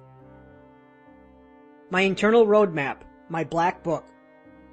The Fastlane roadmap was my compass for wealth, but I also had an internal roadmap, and no, it wasn't my business plan. It was my little black book. Nope, my black book wasn't a treasure trove of telephone numbers from female hotties, but a written record of all complaints, grievances, and issues my business experienced daily. This book has served as my guide for over a decade. When business owners hear a complaint, most of them ignore it. Most of them pass the buck to an employee and pray the issue goes away. Not in the fast lane. Complaints are a beautiful thing. They represent free feedback and expose unmet needs in your business. They represent the journey's road noise. I logged my customers' complaints because they provided a kaleidoscope into the mind of my customers. One complaint meant there were 10 other people who felt the same way. When my black book accumulated similar complaints weekly, I had to evaluate the issue and take corrective action. Complaints are the world's whispers hinting the direction you should be moving. The 4 types of road noise. Complaints. When the world unleashes its opinion on your new website, product, or concept, what should you expect? What should be addressed and what should be ignored? There are 4 types of complaints. Number 1, complaints of change. Number 2, complaints of expectation. Number 3, complaints of void. And number 4, complaints of fraud. Complaints of change. Take anything that people love, change it, and you'll have a riot at the steps of your business. Remember when Coke changed its formula? Oh my God, how dare they! Remember when Fox canceled the feel-good drama Party of Five? Dear God, the world hates change, and it's a natural human behavior to resist it. Change endangers comfort, expectancy, and security. When I redesigned my website and hundreds of complaints poured in, I expected a certain degree of resistance. It's normal. In fact, every redesign I've ever done in 10 plus years was met with resistance. The question for critique was, how much was normal and how much was legitimate? Complaints of change are the least informative and therefore the most ones difficult to decipher. For my redesign failure, data confirmed that the complaints were substantial. Bounce rates tripled and my conversion ratio suffered. I had to suck up the failure, revert back, and start over. When you change, there will be complaints, guaranteed. And yes, not all of them are actionable simply because human psychology is in play, not the integrity of your work. Complaints of expectation. Complaints of expectation occur when you negatively violate the expectation of your customer. You convince them to do business with you, they expect something, and what you provide doesn't meet the expectation. This happens because either your service failed, or their expectation was malformed by a deceptive marketing strategy. Regardless of which, both exposes a problem. And it's your problem, not the customer's. You either need to do a better job in fulfillment, or a better job in managing their expectations. Your service sucks. I heard that complaint hundreds of times, and yet my company not only survived, it thrived. If my service sucked, and I was being told it sucked, how did my business succeed? I dug into the claims. Advertisers who complained, your service sucks, didn't use my service as intended. Their expectations were malformed. I owned a lead generation service that sent email leads to clients. The thing about leads is they must be followed. You don't book leads after they sit in your email box for 3 weeks and then answer them like a first grader. You don't book leads when you log into your account once every millennium. Yes, indeed, my service sucks when it isn't used properly. Instead of targeting my customer, I sought to better manage expectations. I made it abundantly clear that leads are only as good as the person following them. Unfollowed leads go unbooked. Also, because most of my customers weren't communicatively savvy, I launched educational campaigns to ensure professional responses. If I couldn't manage the complaints, I could manage the expectations. I knew if my customers were making money, they'd keep paying me. You see, when you order sea bass at a restaurant and it's served raw, your expectation of a well-cooked meal is violated. You complain. Yet for the owner, there is a bigger problem. Why was it raw? Is the chef incompetent? Does the kitchen process need a retooling? Complaints of expectation expose operational issues, marketing misinformation, and/or product problems. If you hire a home remodeler who advertises guaranteed bathroom remodels in 2 weeks and the job takes 2 months, your expectations are violated, and either the marketing campaign needs to reflect the truth or the operation needs to be retooled to fit the expectation. Either way, the operations or the marketing needs to change. Complaints of expectation violate customer expectations negatively. Complaints of void. Complaints of void are when your customer continually requests something and you simply don't have it. Complaints of void are extremely valuable as they expose unmet needs. Early in my lead generation days, one of the most common complaints I'd received from limousine service owners was, "We don't do weddings." Customers would request limousines for weddings, and some providers didn't offer wedding service. Likewise, many providers didn't do airport transfers. These kind of complaints piled in and a pattern emerged. So I added a website feature that allowed providers to specify the types of services they offered. Problem solved. By fixing the issue, I raised the value of my leads. Higher value equals greater magnitude, higher profits, and growing asset values. Complaints of void are gold mines of opportunity. People freely tell you what they want, and you don't have to pay for it. Unmet needs are served up on a silver platter. Complaints of fraud. In March 2005, a woman entered a Wendy's restaurant and claimed that a dismembered human finger was in her bowl of chili. Her intent was not only to complain, but also to sue. Fortunately, the fraudulent complaint was thwarted after the woman's litigious past was exposed. The following month, Las Vegas police arrested the woman for grand larceny. At the bottom of the barrel are fraudulent complaints. Ask any business owner and they'll confirm fraudulent complaints are the most disheartening because they reflect the worst of society. Illegitimate complaints designed to exploit the business owner. I had to deal with fraudulent complaints almost weekly. A customer typos a price and some idiot thinks they're entitled to a limo for $5 an hour versus the $50 an hour. "You owe me or I will contact my attorney and sue." Yes, I'm sure you have an attorney. Good luck with that, champ. You're going to pay a lawyer $250 an hour to fight over a typographical error amounting to $45? Do you know what kind of idiot you sound like? When you deal with millions of customers, you will encounter hundreds of sidewalkers determined to get theirs. Yes, it can make you cynical because complainers intending to exploit are low-class frauds. When you drop a fly in your soup, hoping you can get a free meal, sorry, but you're a crook. How do you deal with exploitive complainers?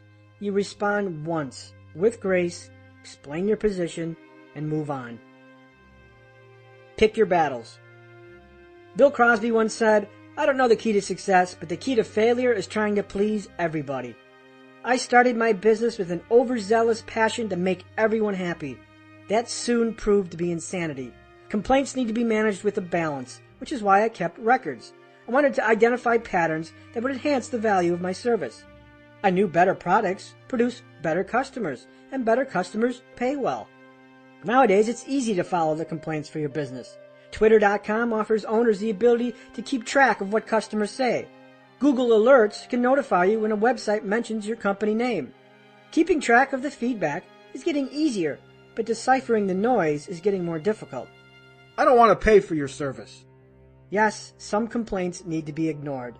If you try to make everybody happy, you'll drive yourself nuts. Pick your battles. Solve complaints that add the most value while helping the most. As a business owner, you must remember that while you don't have a boss, the person who pays your mortgage is your customer, and they always should be heard, but sometimes ignored. Use sucks to your advantage. No need to sugarcoat it. Customer service in the modern age sucks. We have become so swamped by poor customer service experiences from the businesses in our life that we now accept crappy customer service as a standard of expectation. Have you ever called a computer manufacturer for support? Or called your big national bank? Or called your health insurance provider? Sucks, sucks, and double sucks. Customer service today has become a lost art. Our expectation of service with businesses has become so pathetic that we become numbed to expect nothing but disinterest. Down the block from my home, there's a strip mall with a corner restaurant that changes ownership every 6 months. Since I've lived in the neighborhood, 4 restaurants have opened and 4 have closed. While I can't comment on the first 3 failures, I can on the last. When I dined at the latest incarnation of the restaurant, the food was decent, but the service was deplorable. Drinks went unfilled, the silverware was dingy, the waitress was arrogant, as if our patronage was an inconvenience. After leaving, I thought, that place ain't gonna last. And sure enough, a few months later, the sign went up, for lease. While bad customer service is frustrating while playing our consumer role, it gives us entrepreneurs great opportunity. Where customer service lacks unearths great opportunity. You see, the beauty of expectation is that it works in reverse. While complaints of expectation are about violating of expectations negatively, customer service that sucks, SUCS, is about violating expectations positively. Exchange sucks, SUCKS, for sucks, SUCS. You can explode your business into the stratosphere by deploying a customer service strategy that exceeds expectations. I call it SUCS, SUCS, or Superior Unexpected Customer Service. We all expect a certain level of suckage when it comes to customer service. This is an advantage for Fastlaners.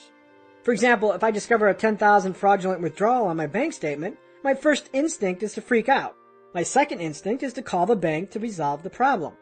Now at that point, my brain immediately creates a smorgasbord of expectations for the call to the bank. Here is my expectation profile, or what I expect. I expect to hear a recorded message or an automated attendant. I expect to press a never-ending menu of buttons. Press 1 for this, press 2 for that, or press 3 for something else. I expect to be shuttled from one person to the next. I expect to speak with someone not very fluent in English named Steve, but sounding more like Pradeep or Sanjay. These are my expectations. No doubt, my customer service expectation isn't that favorable. My bank, and hundreds of other banks like it, get away with this crappy service because it is now our expectation. However, let's flip this scenario on its rear. What if I called the bank and instead of the voicemail rat maze, my call is immediately answered by an English-speaking person?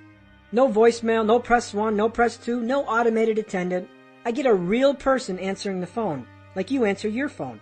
After 5 minutes of speaking to the customer service rep, my problem is addressed and resolved, and heck, I wasn't even transferred to another agent. I'd be like, Holy Mother of God, wow!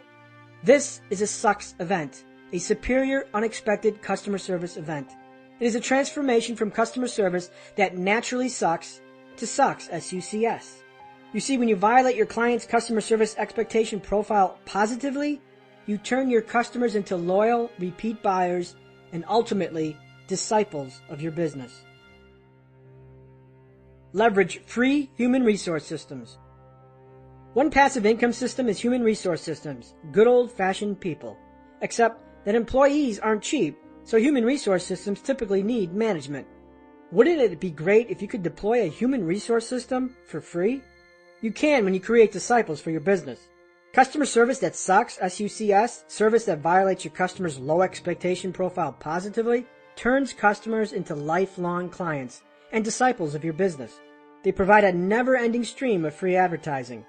Word of mouth is a powerful advertising tool because it's free and reaps infinite return on investment, or ROI. Your customer service strategy will influence your company's growth. Satisfaction implies expectations being met. To create raving customers, you must exceed satisfaction. When I negotiated with potential buyers for my company, I was asked frequently, how much do you spend to recruit advertisers? My unexpected answer? 0. Skepticism followed. Sure, I did it the old-fashioned way when I started, prospecting, marketing, advertising, and cold calling, but after a while my advertiser acquisition cost disappeared because my advertisers did it for me, for free. When your clients love your business, they become disciples and advertise for you. They become unpaid human resource systems, evangelists who drop your name wherever necessary. How do you create disciples for your business? Provide customer service that sucks. Superior, unexpected customer service. When you send an email to a corporation, how long does it take to get a real human response? A day? A week? At my company, I answered my customers' emails within minutes, not hours, days, or weeks. People would email us just to test our response rate. I was in business to violate my customer's expectation profile, and it paid dividends. I followed this up with live customer service. A call to my company got a real person that worked for the real company. No press 1 or press 2. Support wasn't outsourced because I didn't want service outsourced. Customer discipleship grows businesses exponentially because human resource systems talk. For example, my web hosting provider is Liquid Web. First time I contacted Liquid Web for technical support, I submitted a ticket and my expectation profile formed. I speculated it'd be a day or two before I heard back. I was wrong. Within 10 minutes, Liquid Web support responded and fixed my issue within just 20 minutes. They provided customer service that sucks, S-U-C-S, and violated expectations. The result? I'm now a disciple of Liquid Web. When someone asks me, what kind of hosting do you recommend? I confidently respond with Liquid Web. I'm an evangelic customer. I pay Liquid Web in 2 forms of currency. Number 1, my money, and number 2, my frequent recommendation of their service. The effective value of this latter currency is priceless because I'm now their free human resource system selling their product. Imagine the potency when you have not just one raving customer, but 10,000. Will your business grow 2% in 1 year or 200%?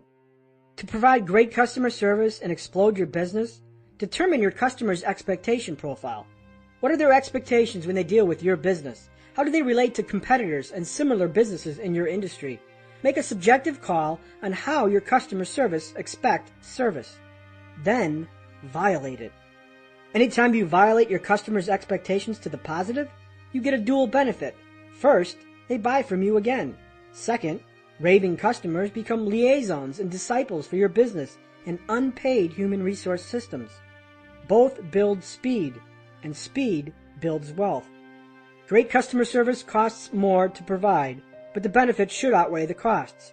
If more money were spent on pleasing existing clients rather than trying to find new ones, the average business would survive longer than 5 years. Business owners who seek money first and needs last often spend their advertising wad on the pursuit of new customers who aren't familiar with their uninspired and sucky customer service. It becomes a constant battle, like emptying a leaky boat with a bucket. Replace the old, disgruntled customers with newer, oblivious ones. Violate customers' expectations. Create evangelists. Create human resource systems that will work for you, for free. Attract money. Where are your loyalties? The greatest myth of business ownership is the old, be your own boss. Owners who live by that mantra eventually find themselves bosses of nothing, dead, bankrupted businesses. Success in business comes from making your customer the boss and the number one stakeholder to your business. A stakeholder is defined as a person, group, or organization that has direct or indirect stake in an organization because it can affect or be affected by the organization's actions, objectives, and policies. Long-term business suicide occurs when you are your own selfish stakeholder and forsake your customer. Want to really know why customer service sucks? It's because business owners place their customers at the bottom of the stakeholder chain. Public companies are the worst offenders, as shareholders come first, Wall Street second, and executives third. Guess who sits at the bottom? You and I. My repeated and often preached motto to my employees was, the customer pays your paycheck, not me. Keep them happy. You see, my stakeholder wasn't my selfish desires for fast cars and big houses. It was my customer, because I knew they had the power. My loyalty was with my customer. Yes, I had a boss, and the boss had the keys to everything I selfishly wanted. Look big, act small. During Mr. Miller's gym class in my sophomore year of high school, I became aware of Mark Seagraves, except there was no such student. Mr. Miller had a knack for butchering the simplest of names. Henderson became Hankerson, Seagroves became Seagraves, and Rickson became Rakesh. No matter what your name was, Mr. Miller would shred it. I don't know if he was illiterate or just old. So fast forward more than a decade, and who is listed on my website as my Chief Technology Officer? Mark Seagraves. Oh, and look who's my web developer, Gretchen Hankerson. Wow, so did I hire my friends from high school? No, I didn't, especially since their names were just mere illusions of the real people. None of these people worked for me. Yet if you visited my website's Contact or About Us page, they were listed as employees in high-profile positions, CTO, business development, or web producer. These people weren't employees. but it looked like my staff was big and growing. Now I admit, this started off as a harmless inside joke with my employees, but I eventually realized it had a benefit. It was making my product look big, dominating, well-funded, growing. Of course, I'm not sure if butchered names from a 1987 gym class serving as employee apparitions was ethical, but my purpose and intention was clear. I wanted to look big and act small. Setting up sucks, S-U-C-S. Big companies notoriously give poor service as a model of expectation. Meanwhile, small companies are known to give better service with a personal touch. My objective was to look like I had the power of a big company, yet give personal service as if I were a one-person operation. When you receive personal, exceptional service from a big company, you create sucks events and create loyal, evangelic customers. Anywhere customer service is expected to suck, you have a business opportunity. Looking big and acting small is a setup for sucks events. The customer expects mediocre service from the start. This tactic works well for any company that operates without a physical presence. Obviously, you can't look big if you own a small retail store, but for those of us with internet companies, you can. The trap that snares many business owners is the extreme opposite. They look small and act big. Joe Blow Enterprises. Does this give you confidence that you're dealing with a strong, reputable company? This company name screams, this is a one-man show, and says nothing substantial or attractive. Sorry, Joe Blow Enterprises is a monumental fail. I'm sure the logo is non-existent, and if there were one, it'd be bland, boring, or look like it was designed using some freeware paint program. This company's website is static, stale, and childlike. No, Comic Sans doesn't cut it for a professional image. This company sells to the world, but it doesn't have a toll-free number. Small, small, small. The problem compounds when their smallest business operates with biggish company actions. Call their business and you get a long maze of buttons to press, only to land at the bottom of a voicemail dump. Send an email? Forget it. Most emails are ignored, and the ones read are answered weeks later. I'll get back to you. Never happens. Customer service issues aren't resolved in hours, but in weeks. If you insist on working 4 hours a week, your business won't grow because your selfishness is more important than growing a business mediocrely. Look small and act big, and you dig your own potholes. Beat competitors before they start. My other purpose for looking big was to beat my competition before they even started. When someone or some company wants to set up shop and compete with you, they investigate you first. They look at your website, see what you're doing and the prices you're charging, and decide if they want to invest money and time into the space. To the untrained entrepreneur, a big company would scare would-be entrepreneurs almost like it scared me away. Oh geez, how can I compete when they have 12 employees against little old me? If an entrepreneur thinks they can't compete with you because you're too big and too well-funded, you've won before they even started. They either engage half-heartedly or defer to another industry with duller competition. Look big, but act small. Chapter Summary, Fastlane Distinctions. Complaints are valuable insights into your customers' minds. Complaints of change are difficult to decipher and often require additional data to validate or invalidate. Complaints of expectation expose operational problems in either your business or in your marketing strategy. Complaints of void expose unmet needs, raise the value of your product or service, and expose new revenue opportunities. Great customer service is as simple as violating your customer's low expectation in the positive. Poor service gaps are Fastlane opportunities. Satisfied customers can be human resource systems who promote your business for free. Satisfied customers have a dual residual effect, repeat business and new business via discipleship. Your customer and their satisfaction hold the key to everything you selfishly want. Looking big but acting small sets up customer service expectation violations in the positive. Looking big can scare away potential competitors. Chapter 41. Throw hijackers to the curb. People are definitely a company's greatest asset. It doesn't make any difference whether the product is cars or cosmetics. A company is only as good as the people it keeps. Mary Kay Ash. Your castle is mismanaged. Your castle is your business. If you put crooks in the castle, expect trouble. Returning to our chess analogy, the rook, or the castle, represents the people you put in your business. This includes employees, partners, investors, and advisors. The business marriage, partners. A business partner is like being married. It either works fabulously or ends in fiery divorce. 3 years ago, Jim and Mike were drinking at a bar, and a legendary idea was born that compelled them to start a business together. Their only consideration for the union was their excitement. They agreed to do a 50-50 profit split and zealously began. Mike finds their first client while Jim finds the second. Within a few months, their client base expands to 28, enough of both of them to draw a profit and quit their daytime jobs. After 2 years, Jim's time on the job and the quality of work starts to suffer. Not that Mike knows what Jim is doing every minute of the day, but he notices something that concerns him. For every 4 clients Mike brings to the company, Jim brings 1, and sometimes none. He later learns that Jim read a book that advocates working 4 hours a week. And to make matters worse, Jim's clients are not supported well, and Mike has to take up the slack. Yet every Friday, like clockwork, Jim is there to get his 50-50 cut.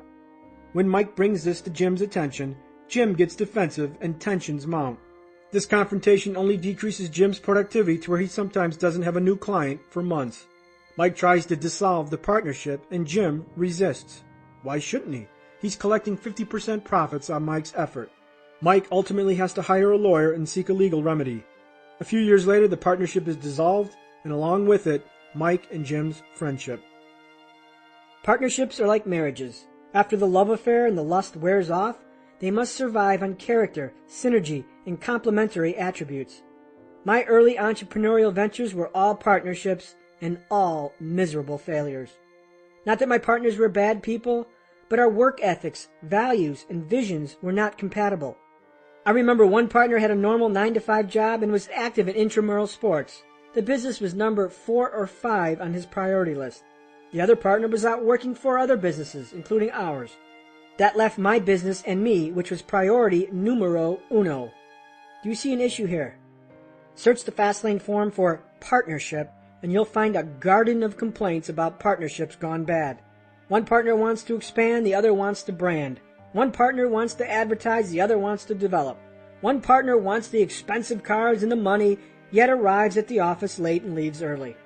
Partnerships are like marriage. Half the time they will fail because the partners just aren't compatible. They say you should partner with people who have complementary skills to you. That means if I'm a marketing guy, I should partner with a technical guy. If you're a sales and people guy, you should partner with an analytical guy.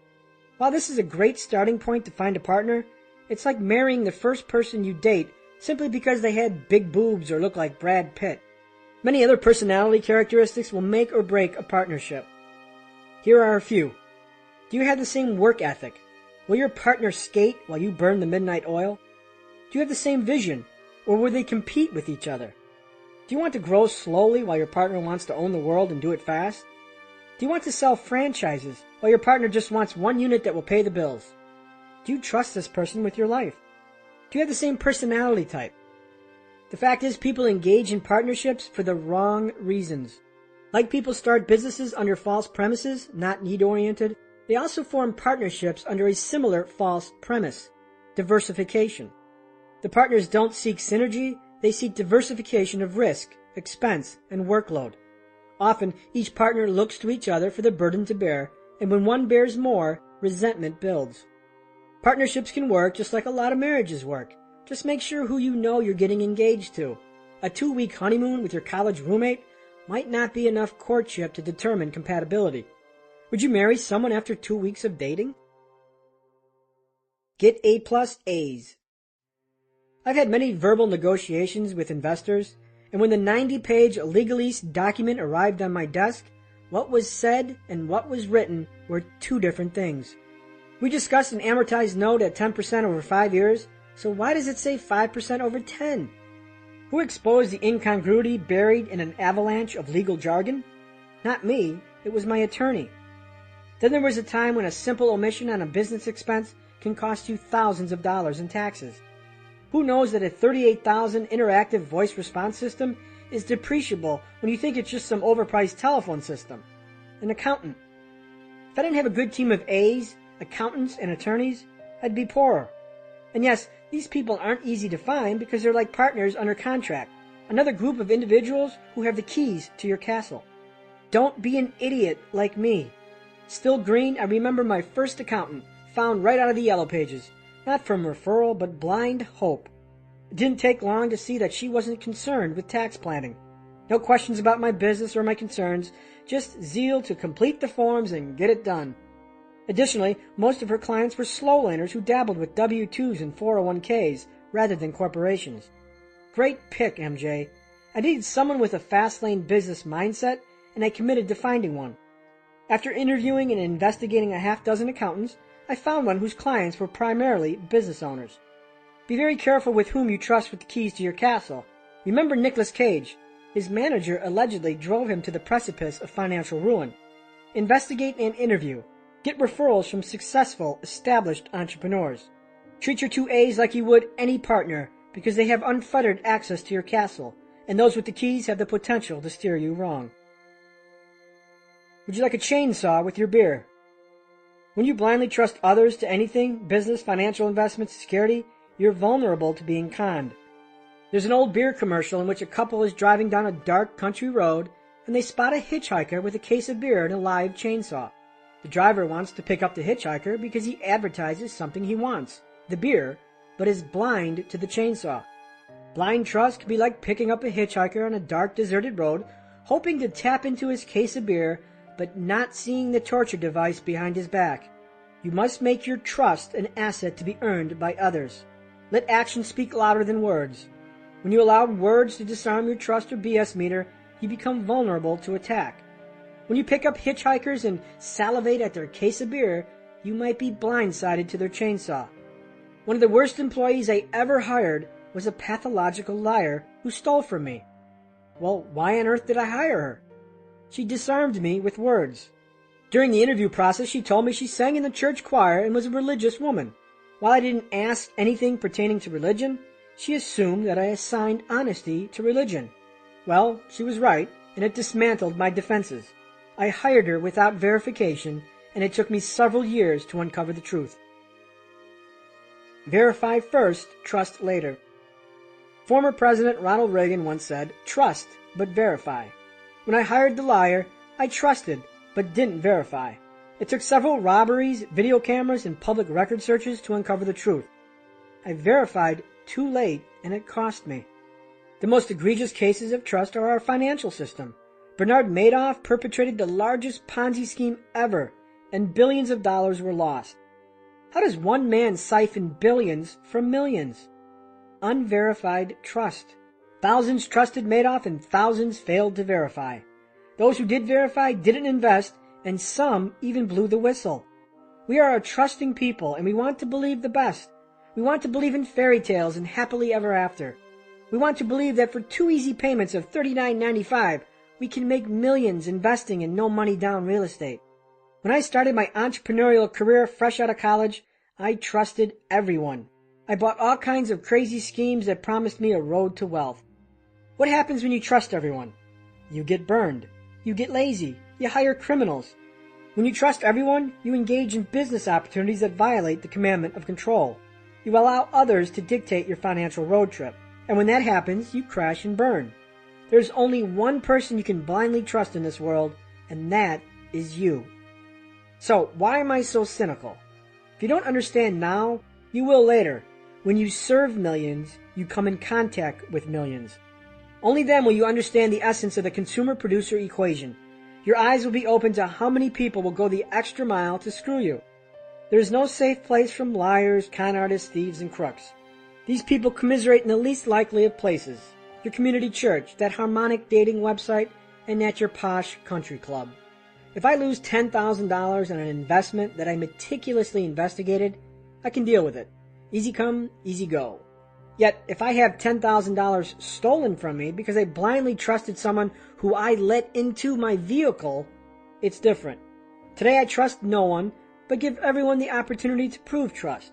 There's a lot of good people out there, and they do outnumber the bad by a wide margin. It just takes a mild effort to find them and keep them in your life. Just be careful who you pick up on the side of the road. Don't be tempted by a cold brew, but be blinded to the chainsaw. Fire reckless chauffeurs. Are inmates running the asylum? When you're not home, who runs the castle? Who chauffeurs your business? Providing great customer service is one thing. Getting employees to deliver it is another. When you shift your focus to the bottom line, often the front line is sacrificed. How much is that untrained $8 an hour front desk person with a bad attitude really costing you? To make customers disciples of your business, employees have to share your customer service philosophy. You can't let any employee ruin a multi-million-dollar investment. All the intangibles in the world can't change a poor customer service experience.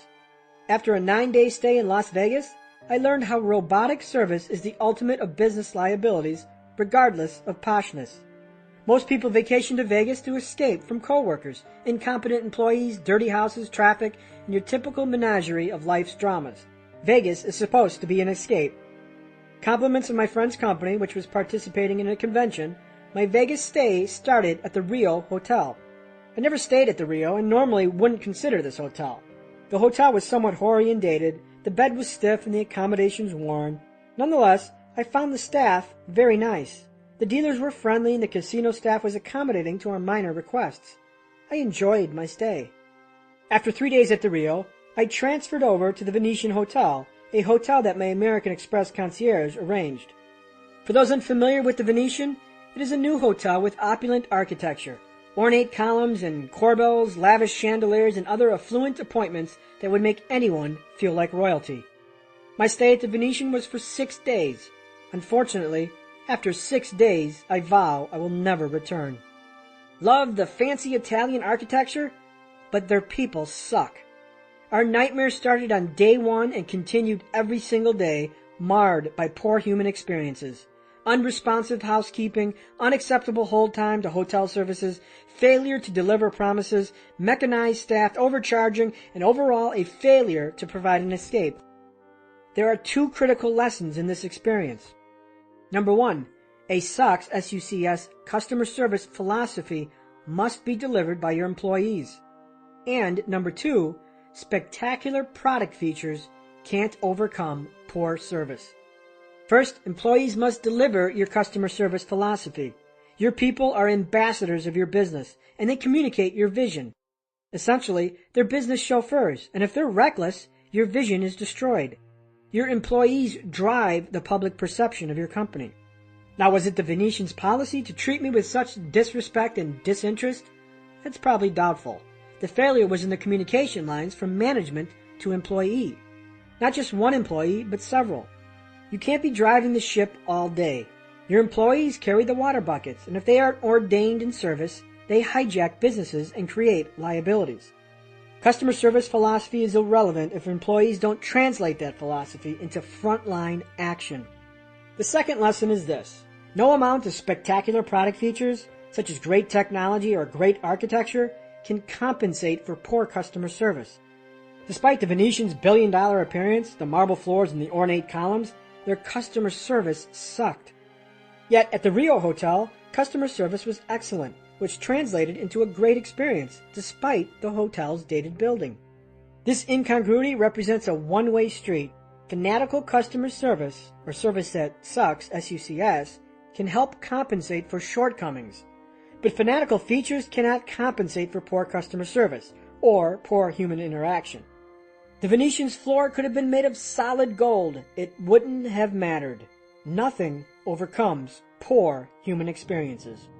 You could own the best hotel in the world located on the best beach in California, but if customers are treated like inconveniences and requests go unfulfilled, they won't return. Exponential business growth is fueled by fanatical customer service, and your frontline employees must share that vision. It doesn't come from boastful mission statements plastered on the CEO's office wall. Chapter Summary, Fastlane Distinctions. A business partnership is as important as a marriage. A good accountant and attorney will save you thousands, perhaps millions. Accountants and attorneys have the keys to your castle. Make sure you trust them fully because they have the power to right or wrong you. Unmitigated trust exposes you to unmitigated risk. Unverified trust can lead to uncontrollable consequences. Your employees communicate the public's perception of your company. Fanatical customer service can overcome shortcomings, but fanatical features can't overcome poor customer service. Customer service philosophy is delivered from human interactions. not ambitious mission statements on a wall plaque in a CEO's office. Chapter 42. Be someone's savior. A market is never saturated with a good product, but it is very quickly saturated with a bad one. Henry Ford. Your knight in shining armor. Is your product or service the knight in shining armor for someone? Is it going to save the day? Or is your knight cut from the fabric of selfishness, fueled by your hopes that it will gallop in on a black stallion and make you rich while simultaneously allowing you to be your own boss? The crowded world of Me Too. Me Too businesses make Me Too incomes. It isn't hard to find businesses founded on something other than a need. They have no differentiation or uniqueness, and they sink into a crowded abyss of Me Too and make their business owners crazy once the illusion of be your own boss fades. Businesses founded on false premises will rocket to the bin of commoditization and force you to do the inevitable, to play checkers. So what is commoditization? Commoditization is a product or service that appears homogeneous among providers. For example, a service that has been heavily commoditized is air travel. Most people aren't loyal to any particular airline, they're loyal to the company with the best price. The product becomes commoditized. Another example is gas. I get gas at any 7 different gas stations because the product is commoditized. People tend to make buying decisions for commoditized goods and services based on one metric: price. If you don't, it's because the business has done a good job differentiating its product from the alternatives. If your product doesn't stand out in the crowd, it doesn't stand a chance, and you're forced into the strategy of cutting prices to stand out from the crowd. Get into business for the right reason. So why are you in business? Most likely for the wrong reason. A perfect example is the limo industry, where new companies recirculate like turnstiles at the train station. What compels someone to open a limousine business? Rarely because of need. Nope, people get into the business because they are fulfilling their own selfish need, because they just want to, just like I wanted to years ago. In fact, the limo business appears to be some sort of graduation from taxi driver. Did the market need a new limousine company? Was their intent to deliver a superior product that stands above the competition? Nope, the intent was selfish. I want to own a limo company, so I'm going to start one. This creates excess supply and weak demand. Too many limos running around and not enough customers. When supply exceeds demand, prices must drop. Suddenly, the product becomes commoditized. Your total disregard toward market needs leads down the road to commoditization, where you must sell your soul to the buyer who wants the cheapest price. Where does this insanity start? People start businesses they have no business starting. People start businesses doing what they love or doing what they know. A gentleman who owns a carpet cleaning business posted a similar story at the Fastlane forum. He wrote, "The problem is that although I provide incredible value for what I do, it is based on something that people don't want to buy. People will avoid cleaning their carpets for as long as physically possible. So in reality, I'm providing something that is of little value. Thus I can conclude that I need to change my business premise. So what values do I change my business premise to target? What do people value today? I think I'm in a business that is based upon a bad business premise." I feel bad for this man. Why is he in the carpet cleaning business? Because there was a genuine need? Or because he needed a job and wanted his own business? Regardless of the reason, he operates in an industry where the service is commoditized. Business owners fight over every customer while they earn fewer and fewer dollars for each. If he wants to grow, he has to cut his price. My response was that you can't change your business premise because you are already in business. The right business premise would have steered you clear of the industry or got you in the business to attack an unfilled need. When hundreds of people get into business solely because they know how or want to, and it is not based on need, you get put into the position you are in, price wars haggling over a few dollars. There is limited need or limited demand and too many providers or excess supply. The point of having a need-based premise is to avoid the industry entirely or to get into it to solve a specific problem, not to change it after the fact. If your product isn't someone's knight, standing out from the crowd and differentiating, it stands to be commoditized. Get your eyes off the competition's ass. Although my internet service was for consumers, my paying customers were small business owners. When you interact with hundreds of small business owners on a daily basis, you get a keen insight into how they approach business. I mistakenly assumed that all business owners thought like I did, when their predisposition was often the opposite.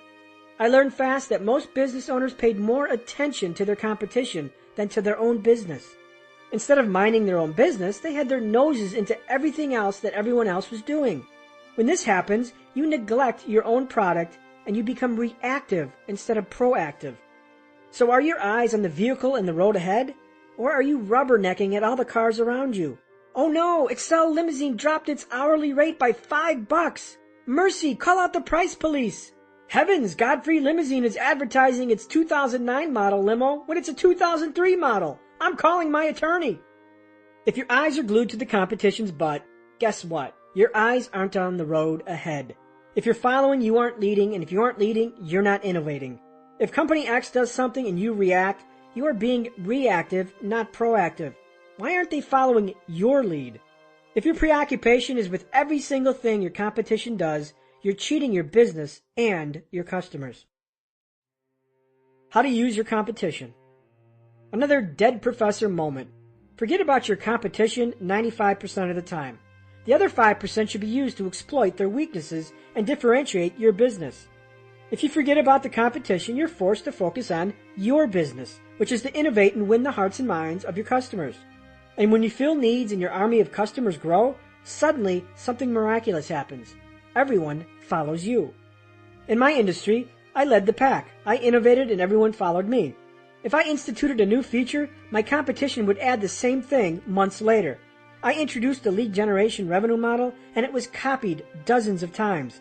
My eyes weren't affixed to everyone else because I was preoccupied with my own success and the satisfaction of my customers. On the rare occasions you peek in at your competition, do so for exploitation.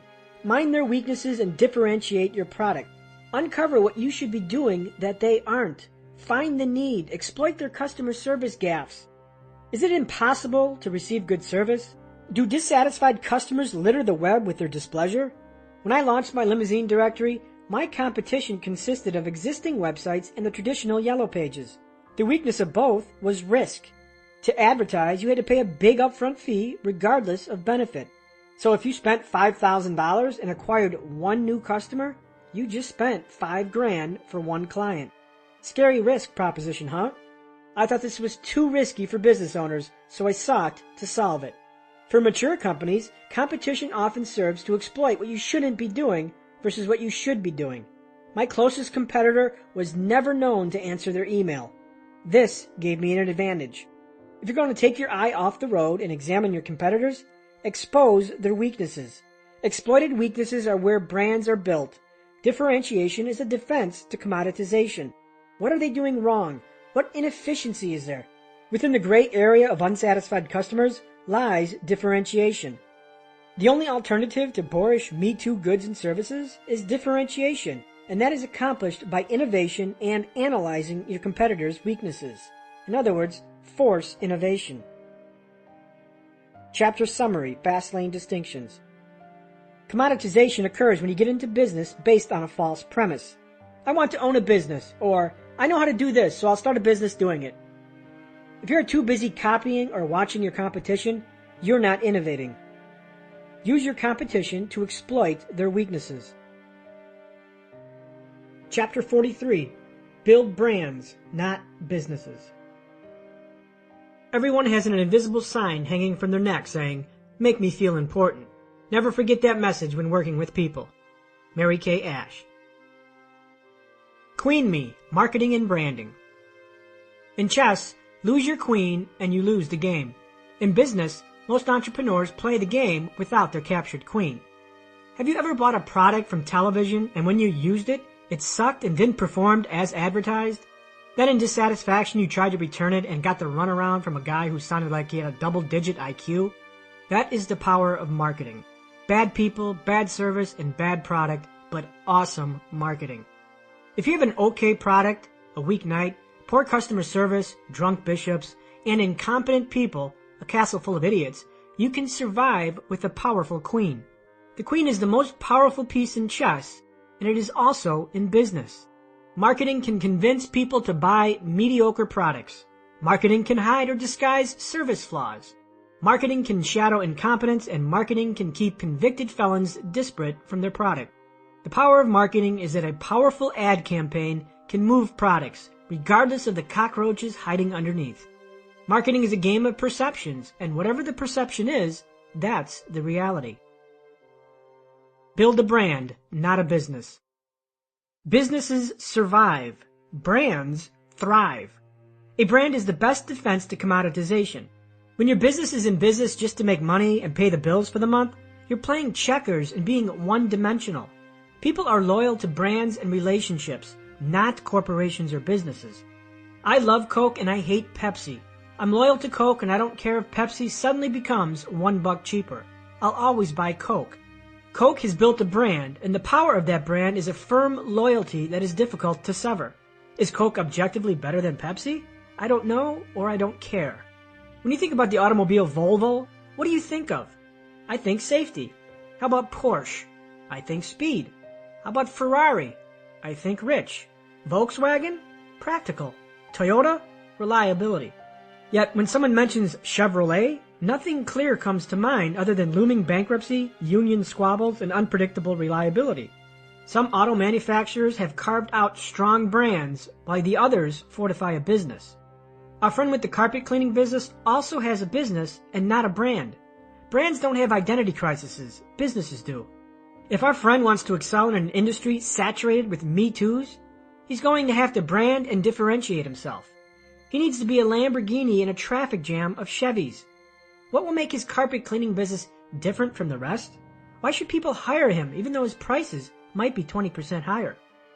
These tough questions have tough answers, especially since his entry in the industry was based upon a faulty premise. However, upon further investigation, most of his unscrupulous competitors used bait-and-switch advertising tactics gummed down with fine print. Perhaps this industry weakness is exploitable. My challenge to him was to leverage that nuisance. Perhaps he can brand himself as a no-nonsense carpet cleaner, fixed prices, no surcharges, and no fine print. Apple, the computer maker, is a great example of building a brand based upon a need or a nuisance. People hate viruses, spyware, and the constant "your updates are ready" messages that are associated with PC computers. Apple exploited PC's weaknesses and solved their problems. It has built itself into one of the most successful brands in history. Apple isn't the cheapest because they've engineered a brand and they can demand a higher price.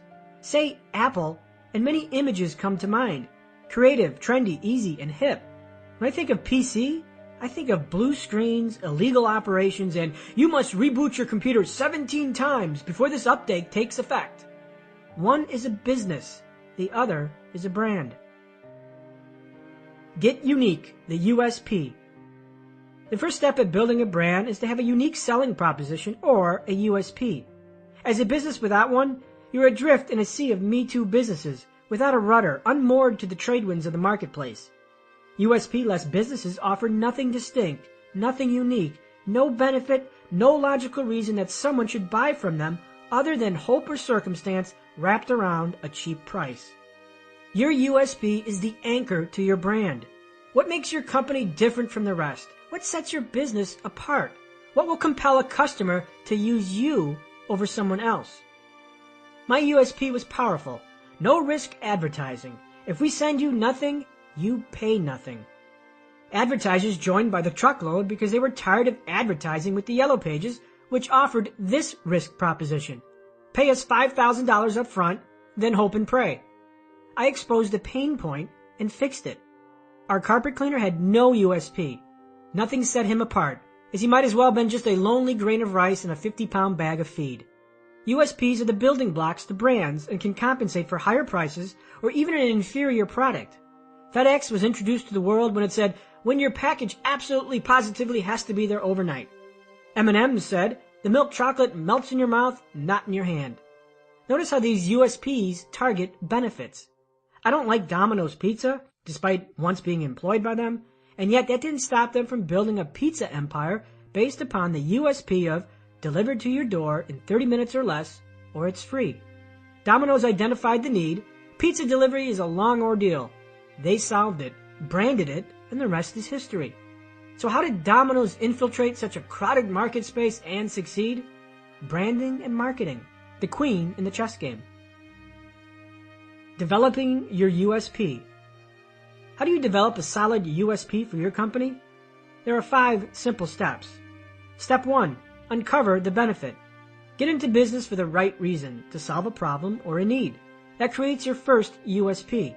If you are already in business, find the great benefit of your product, one that sets it apart from the competition. Do this with your customer in mind. Think about their needs and their wants. Step number 2, be unique. The objective of the USP is to be unique when compared to the alternatives. This impregnates the consumer with a logical argument for choosing your company because without your company, they are foregoing the benefit.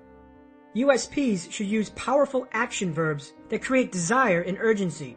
Lose weight should be changed to obliterate fat or shred pounds. Grow your business should be dropped in favor of explode revenues or shatter sales records. The uniqueness of your USP creates a consumer divergence when it comes to their buying decision.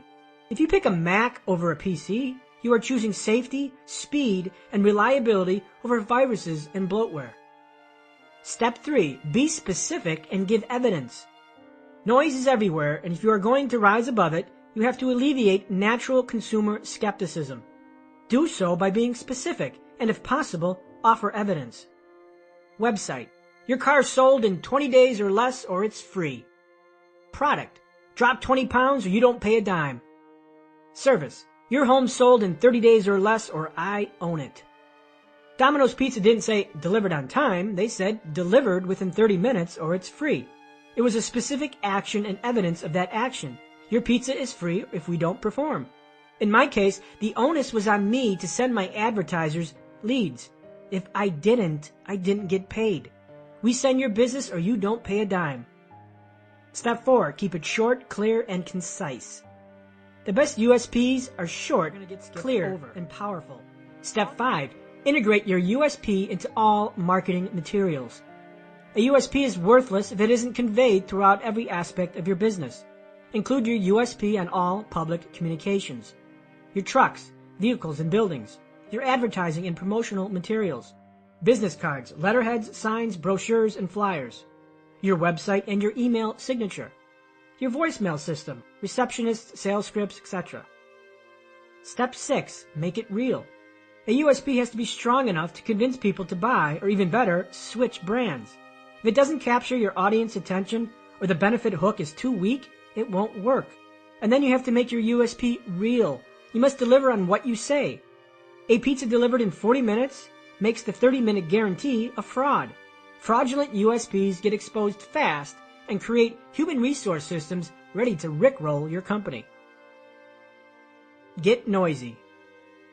Next time you're stuck in traffic, look around. Every car looks the same. Nothing commands any significant attention. It's a sea of fading, exhaustive blather. Born a marketer, this is why I'm preferential to Lamborghinis. They rise above the noise, and so should your brand. Face it, no one likes to be like everyone else. The average teenager strives not to be like everyone else, which is why we've all been deluged with nipple rings, eye piercings, goth, and tattoos. All expressions of, I'm unlike everyone else. Successful companies take the same approach with their branding and marketing. Writing this book, while challenging, wasn't the real challenge. Getting it into the hands of people will be the real challenge. Why? Because the topic of finance and money-making is crowded and saturated with Me Too's. In other words, the noise is deafening. While this book is the realization of my dream, to succeed as a best-selling author, I need to get my brand above the noise. One look at my Facebook update feed, and all I see is noise. College dropout earns $2,000 in one day. Find out how. See how I make $15,000 a month with this fantastic opportunity. New startup with a forced matrix plan guarantees you a six-figure income. Check out this awesome affiliate program. I just made $300 today. Be your own boss. I recently used an internet calculator that tabulated my wealth percentile, which ranked my net worth in comparison to all my peers in the United States. I was ranked in the top 1%. While I'm flattered, it exposes my challenge. My net worth is indicative of unique and extraordinary, but in the world of perception, it's lost in the noise. On Facebook, you'd never guess that most everyone is near broke. Nope, on Facebook, everyone is a multimillionaire, a success coach, a guru, or a model. Everyone is in the top 1% of his or her game, including the real top percent. You see, we're all marketers, and some of us are marketers of an illusion. What this does is creates an abundance of noise It makes it harder for the real purveyors to be heard. Your marketing efforts must rise above the noise. How to rise above the noise. There are 5 ways to get your message out above the noise. 1. Polarize. 2. Arouse emotions. 3. Be risque. 4. Encourage interaction. And 5. Be unconventional. Number 1. Polarize. Polarization probably isn't the best business strategy for a mass market brand because polarization involves extreme viewpoints or messages. You don't want to piss off half your customer base. However, polarization works fabulously for websites in need of traffic or books in need of readers. Polarization works because it involves an extreme viewpoint, which forces people to either love you or hate you. Sarah Palin is polarizing. You either love her or want to toss her off the deck of a boat in the alligator-infested Everglades. Political pundits use polarization to sell books because readers will want to rally for a cause or furiously refute it. Websites that polarize attract visitors as people defend their cause while others attack it. If you're a rabid fan of the Chicago White Sox and start a website that viciously attacks the ineptness of the Chicago Cubs, you can expect a polarized audience. People who agree and concur, and people who will oppose and defend. This book itself can be classified as polarizing. Many people will castigate my viewpoints as extreme since it goes against conventional wisdom. Oh my God, he said that cutting coupons won't make me rich. He castigated my 401k. Opposition to normal will always be considered polarizing. Be risque. Sex sells, and it is the most used get above the noise technique. Sex is a powerful noise disruptor because sex never gets old. You can overuse it, but people will always respond to it because sex is always in style. In 2005, GoDaddy aired its first Super Bowl ad by using sex as a weapon to get above the noise. The now infamous GoDaddy Girl ads followed in subsequent years. I never thought the ads were that good, yet they got above the noise and got people's attention. The result? Increased sales, and GoDaddy's market share surged to 32% after 2006. I see the risque technique used on Facebook by social media marketers. One woman does a video lecture on marketing techniques in her bikini. When she does one of these, her bikini video receives 5 times the viewership and comments. Why do the bikini video lectures do so much better than the normal ones? Simple. Sex gets above the noise. Men see the woman's busty chest in the video preview and think, ooh, I gotta check that out. While women are curious, oh my God, who is doing a video in a bikini top? It is almost a mix of polarization and sex. Arouse emotion. Most consumer buying decisions are driven by emotions. You and I buy stuff because we want to feel something. I don't buy a Lamborghini to go from point A to point B. That's practicality. I buy to feel something. Pride, achievement, uniqueness, adrenaline, and fame. Another example of using emotions to move your audience comes from the nonprofit organization, the American Society for the Prevention of Cruelty for Animals. This organization was founded over a century ago, and I have never heard of it until recently. How did they break above the noise? They launched a powerful marketing campaign that unleashed emotions. Their commercials featured abused animals confined in cages with a tender, heartfelt soundtrack playing in the background. If you can move your audience's emotions to make them care, they will buy. Exhilarate people, make them cry and make them laugh. Your message will rise from the ashes of noise and compel people to buy. Be interactive. It's one thing to watch, it's another to do it. They say if you want to boil your passions, test drive the car of your dreams. Interactivity increases response for anything. If you can taste it, feel it, or use it, you will be more likely to buy it. Interaction is like hearing your name. It's your favorite. On Facebook, the most popular applications are surveys and questionnaires because people love narcissism. My favorite movie is The Usual Suspects. I love pizza. I own a poodle. People love to talk about themselves, and if you entwine that into your marketing plan, you will improve the response to your product or service. For example, if I launch a survey, are you speeding the fast lane or stuck in the slow lane? Find out now. I'm engaging in an interactive campaign designed to get people involved and to talk about themselves. When your potential customers break down their personal barriers and expose pieces of themselves, they move closer to you as if there were a relationship. A relationship sells more than an anonymous corporate entity. Find out what happens next. Some corporations are using traditional media and the internet to foster interaction.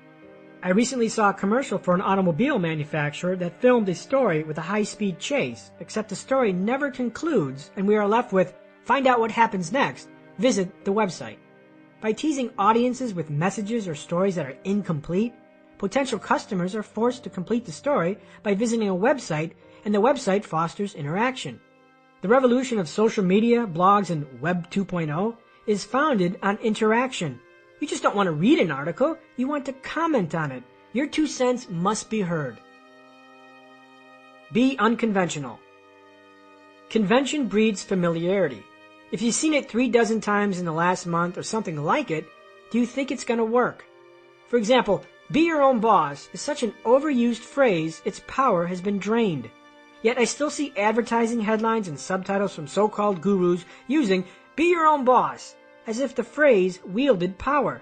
It's been pulverized into flaccidity, so why the heck are you using it? What's unconventional? Have you ever seen a Lamborghini sold for $1? I know I haven't, and if I did, I would remember. The campaign would arouse curiosity because it's unconventional. What crazy person would sell an expensive car for $1? Is it a scam? What's the catch? I've got to see. Another example of unconventional is to break convention by mocking it or interrupting it. Remember the Energizer Bunny? It's still going and going.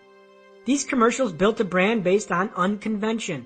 The advertiser created a series of standard, boring marketing messages and shattered them with sudden interruptions of the Energizer Bunny. The marketer anticipated your familiarity with convention. Ugh, another boring commercial. And shocked the audience by interrupting that boredom with a pink rabbit. AdAge.com recognized these commercials as one of the top 100 campaigns of all time. Another mocker of convention is the Geico Insurance Company, which took typical situations and interjected the scenes with a surprise punchline. I've got great news. I've just saved a bunch of money on my car insurance. Conventional scenarios were shattered with the narrative, I got great news, which created unconvention. Another Geico spot mocked convention when it appeared you were watching a promo for a new reality TV series called Tiny House. The promo featured a newlywed couple who supposedly moved into a midget-sized apartment for 1 full year and endured cramped quarters and rising marital tensions. You see the couple hitting their heads on low ceilings and struggling for a good night's sleep in a tiny bed. But wait a second, this expected convention of reality is nothing but a ruse that will shatter into unconvention when an announcer voices, the drama will be real, but it won't save you any money on your car insurance. If you get someone's attention, half the battle is won. The other half is letting selfishness take over your audience and tailor your messages to self-interest. In other words, the good old, what's in it for me? Well, how about saving 15% or more on your car insurance? What's in it for me? It's ironic. To succeed a fast lane, we must forsake selfishness, yet satisfy the selfishness of others. Did I say this would be a nice, cozy stroll down the beach? The first human behavior you can count on is selfishness. People want what they want. People don't care about you, your business, or your product, or your dreams. They want to help themselves and their family. It's human nature. Therefore, our marketing messages must focus on benefits, not features. People need to be told exactly what's in it for them. How will your product or service help them? What's the benefit? In marketing speak, it's called what's in it for me, or the WIFM principle. My customers were small business owners, and yet I served millions of consumers too. This intermediary relationship allowed me to study the behavior of both consumers and producers in a powerful, accelerated fashion. I learned things in weeks that would take educators months to ascertain. I noticed that small business owners fall into their own selfish trap and love singing the praises of their company. They sell features, not realizing that people rent convenience and events, not limousines. As consumers, we buy things to solve needs, to solve problems.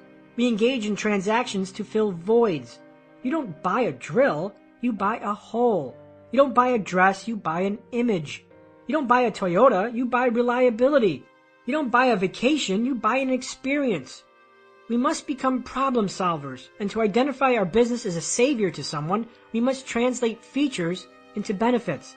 Does the fact that you own the largest limousine company in Colorado solve my problem? It doesn't until you translate that feature into a benefit. Translating features into benefits. If you want to sell anything, translate features to benefits. A 4-step process accomplishes this. Number 1, switch places. Number 2, identify features. Number 3, identify advantages. Number 4, translate advantages into benefits. First, trade places with your typical buyer. Be them. Who are they? What is their modus operandi? Are they affluent CEO types or price-sensitive Walmart shoppers? Cash-strapped students or single moms? If you can't identify your typical buyer, your results will be flawed and your benefit will be of no benefit. Once you identify your buyer, ask, what do they want? What do they fear? What problem do they want solved? Or do they just want to feel something?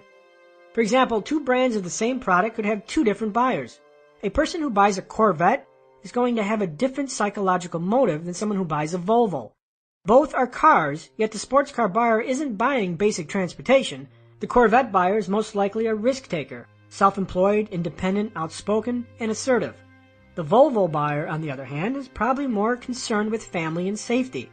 He or she is probably conservative, analytical, and family-oriented. 2 totally different buyer profiles means each marketing effort must be specifically targeted to the desires of each group. After you switch places with your customer and grasp what they want, your next step is to isolate the features of your product. For my web service, here are just a few features I had. Number 1, upload pictures. Number 2, target leads by vehicle, date, and service. Number 3, schedule vehicles. While these features were great, it was my responsibility to translate them to benefits. What makes them so great? What advantages do they offer my client? After you isolate those features, translate those features into benefits or a specific result. Extrapolate forward the benefit of that certain feature. This is where you drive home why someone should buy from you versus the other guy. For my web service, the feature of upload pictures translated to quit wasting time with client meetings at garages. Upload photos of your fleet and show your clients to your product immediately. The target leads feature translated to target the clients you want right down to the day, service, and vehicle type. Schedule vehicles translated to maximize your fleet's road time and receive leads based on your vehicle availability. Each feature transcribed to a specific benefit that would compel my buyer to join. I didn't let them fill in the blanks, I filled in the blanks for them. Using price as a branding weapon. Price is like a paint job for your product or service. My first taste of paint and its implications came young. I wasn't much older than 6 or 7. Mom staged a 2-day garage sale and she permitted me to sell some toys and keep the money. One item I offered for sale was a football clock, a timekeeping monstrosity. I vividly remembered its sale price, $2.55. A steal, I reasoned. On the first day of the sale, my clock gathered many looks, but no sale. My young mind plotted, how could I get $2.55 for my clock? I didn't want to budge on my price, surely because $2.55 was the cost of some gadget I wanted to buy at the corner store. Then I had an idea. I grabbed the masking tape Mom used for labeling prices. I tore 4 small pieces of tape and stuck them above the current price. Then on the first piece of tape, I boldly wrote $5.55 and crossed it out. The next piece of tape, I wrote $4.50 and crossed it out.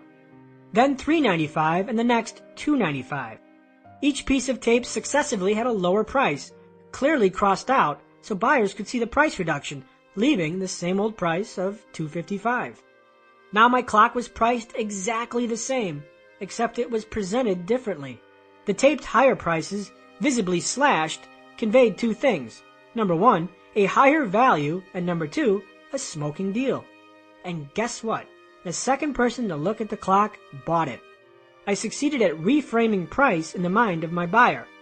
Of course, at 7 years old, I had no clue what marketing meant nor what I was doing. Yet, this was my first exposure to marketing and the implication price has to value. Price conveys more than just cost. Price is a brand builder because price implies value. The more expensive your price, the higher its perceived value. The cheaper your price, the cheaper its perceived value.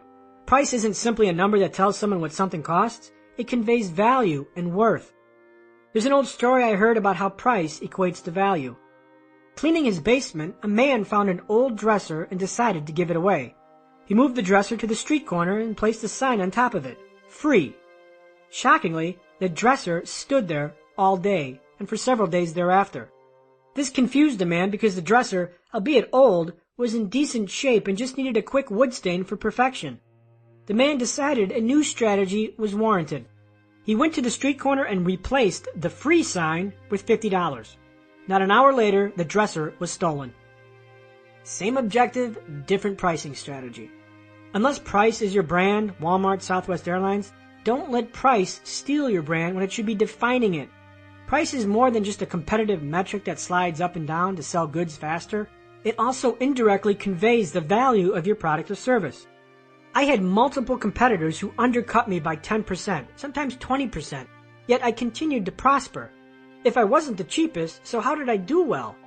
My service had better value, and I kept my price correlated to that value.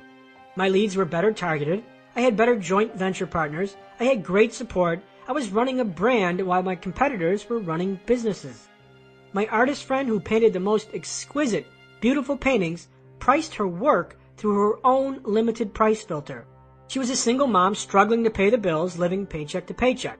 For her, $500 was an extraordinary amount, and because of that, she priced her works far below their true value. Her own corrupted vision of price distorted her earning power and degraded the perceived value of her work. I suggested to her a price increase. Take that $90 painting and make it $300 and see what happens. Sure enough, she sold just as much art at the higher price because price implies value and defines brands. Even in the slow lane, pricing can play a role in the form of the salary you're willing to take. For example, this was posted at the Fastlane forum. A company placed 2 ads for only one web programmer position in the paper.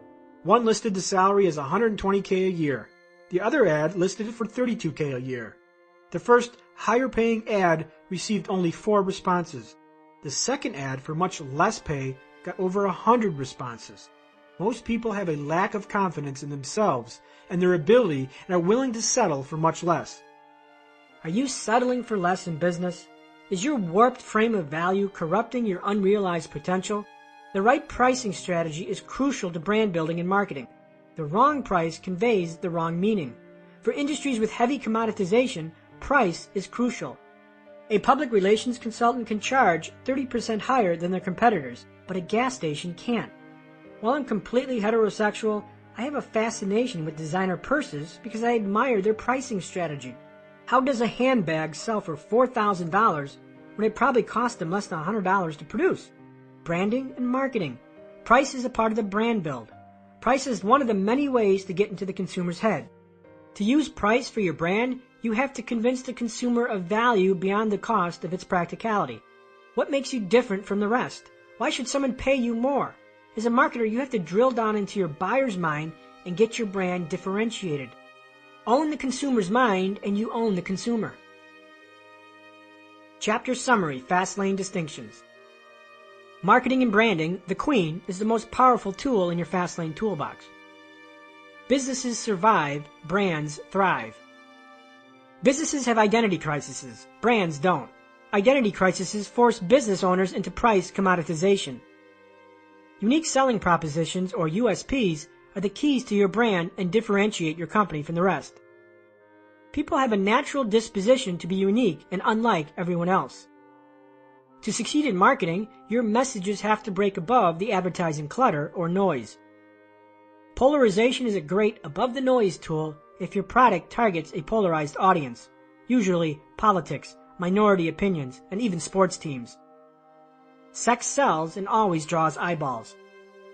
Consumers make buying decisions based on emotions before practicality. If you can arouse emotions in your audience, you'll be more likely to convince them to buy. People have a natural disposition to talk about themselves. If you can incorporate interaction into your campaigns, you'll have better success. To be unconventional means to first isolate and identify what is conventional, then doing the opposite, or interrupting that convention. Consumers are selfishly motivated. always target your messages toward the predisposition of what's in it for me. Features are translated to benefits when you switch positions from producer to consumer, identify the feature's advantages, and extrapolate those advantages into a specific result. Price implicitly conveys value and worth. Don't allow your own perception of price direct your brand to mediocrity. Chapter 44. Choose monogamy over polygamy. No horse gets anywhere until it's harnessed. No steam or gas ever drives anything until it is confined. No Niagara is ever turned into light and power until it is tunneled. No life ever grows until it is focused, dedicated, disciplined. Harry Emerson Fosdick. Cheating spouses aren't good partners. As we near the end of our conversation, I must address the Fastlane's need for faithfulness. Monogamy. In college, my friend Marcus Tickell was quite the ambitious entrepreneur. And Marcus, if you're listening to this, I apologize for the call-out. But what the hell were you thinking? Marcus would get involved in a different business every week. One week it was some moronic MLM program, the next it was some turnkey ad scheme found in the back of an entrepreneur magazine, and the next it was some classified ad program. Different week, different opportunity. My friends eventually coined this opportunity-hopping neurosis the Tickell syndrome. The Tickell syndrome is a compulsion to scatter your focus across different projects and different opportunities. It is also a symptom of money chasing versus need filling. When you invest your time into 5 different businesses, you become a polygamist opportunist. The idea is to toss as much shit on the wall as possible because something's gotta stick. Something's gotta make me some money. A scattered focus leads to scattered results. Instead of one business that thrives, the polygamist opportunist has 20 businesses that suck. 10 businesses earning $10,000 cumulatively are not better than one business that does it single-handedly.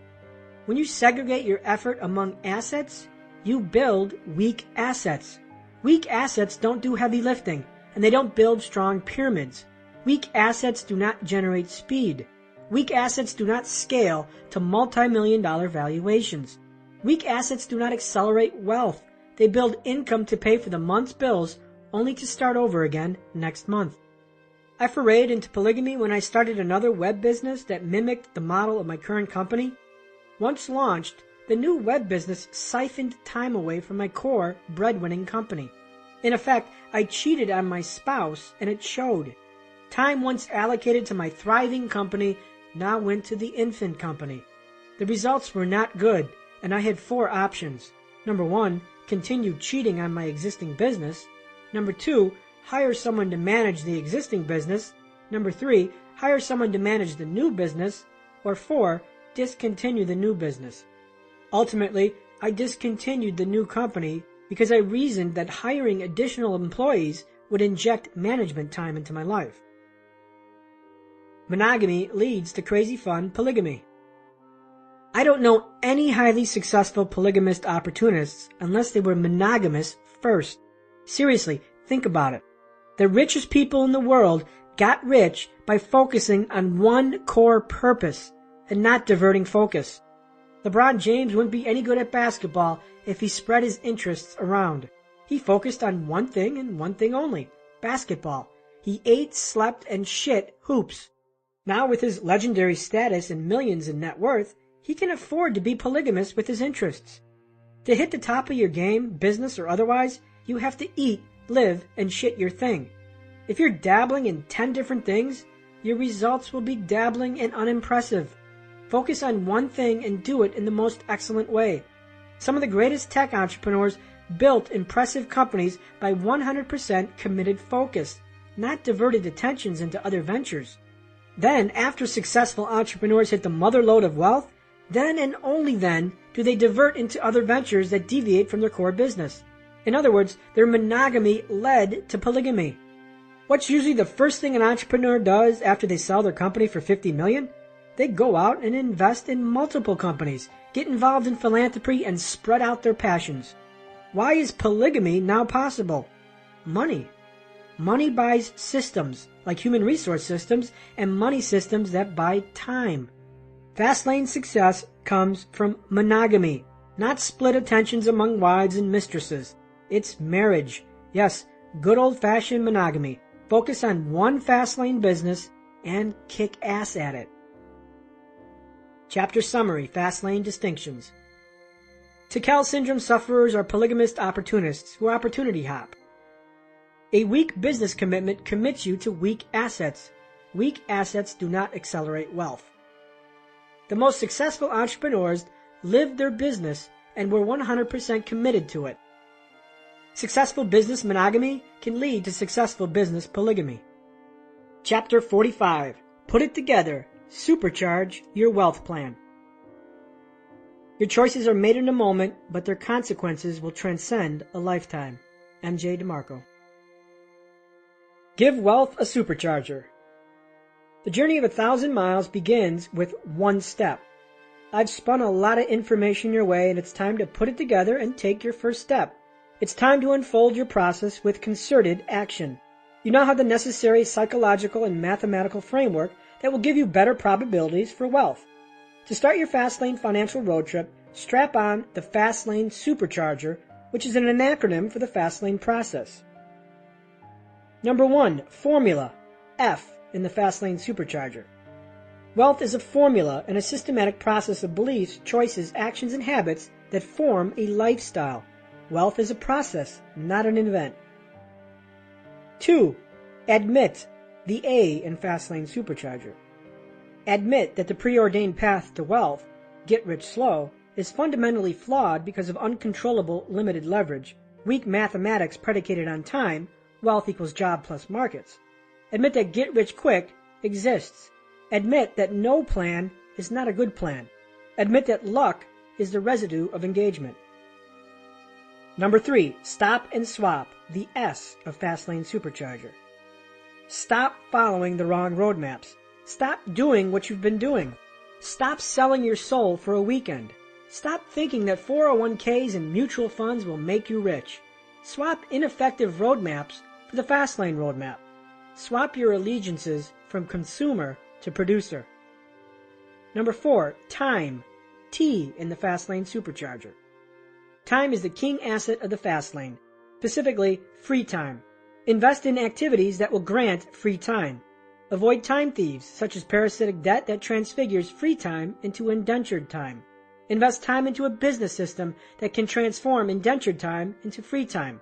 Make decisions with time as the key decision factor. Number 5, leverage, the L in the Fastlane Supercharger. Leverage controllable and unlimited mathematics to create wealth. There is no leverage within the slow lane wealth equation, an equation predicated on time, hourly pay, annual salary, annualized return, years invested. If you can't control the mathematics that predetermine your wealth, nor accelerate them into large numbers, you can't control your financial plan. Leverage is harnessed by a system that does the work for you. Number 6, assets and income, the A in the Fastlane Supercharger. Wealth is accelerated by exploding income and asset value by a business that can be systemized and eventually sold in a liquidation event. Live below your means, but seek to expand your means by focusing on the income while simultaneously controlling expenses. Exponential growth of income and asset value, not slashing your expenses, creates millionaires. Number 7, number, the N in the Fastlane Supercharger. What's your number? How much money will you need to live a lifestyle of your choosing? Determine your number, break it down by the penny, and make it real today. Start saving your loose change, open a brokerage account, and put a chart on your office wall that continually monitors your number's progress. Make your dream lifestyle real by posting photos of that lifestyle at your workspace. For example, if you want a cabin on a mountain creek, find a picture of that vision and put it on your computer so you have to see it every day. Make your visions of the future real and force them into your psyche so you're constantly reminded. If your dream is a Ferrari, buy a die-cast Ferrari model and put it in your car or on your desk. Make those dreams real and inescapable. 8, affection, the E in the Fastlane Supercharger. Grace affection, and you shall be graced with wealth. The law of affection states the more people whose lives you affect and in an environment you control, the more money you will make. Impact millions and you will make millions. When you solve needs on a massive scale, money flows into your life. Money reflects value. 9. Steer, the S in the Fastlane supercharger. Life's steering wheel is choice. At some point you must commit to the Fastlane ideology, and that commitment forms your process. Wealth is not a choice of event, just like you cannot choose to lose 100 pounds and suddenly wake up 100 pounds lighter. How you steer determines whether the Fastlane is a lifestyle or a hobby. To enforce good decisions at the extremes, deploy worst-case consequence analysis and the weighted average decision matrix. Decision horsepower is strongest in youth and bleeds with age. Examine your past choices. Why are you where you are? What has been treasonous to your life? Why are you drowning in debt? If you don't rectify the mistakes of your past choices, you will be destined to repeat them. Behavior change begins with a reflection of your past choices and modifying them for the future to reflect a Fastlane mindset. Become responsible, followed by accountable. Number 10. Uncouple, the U in the Fastlane supercharger.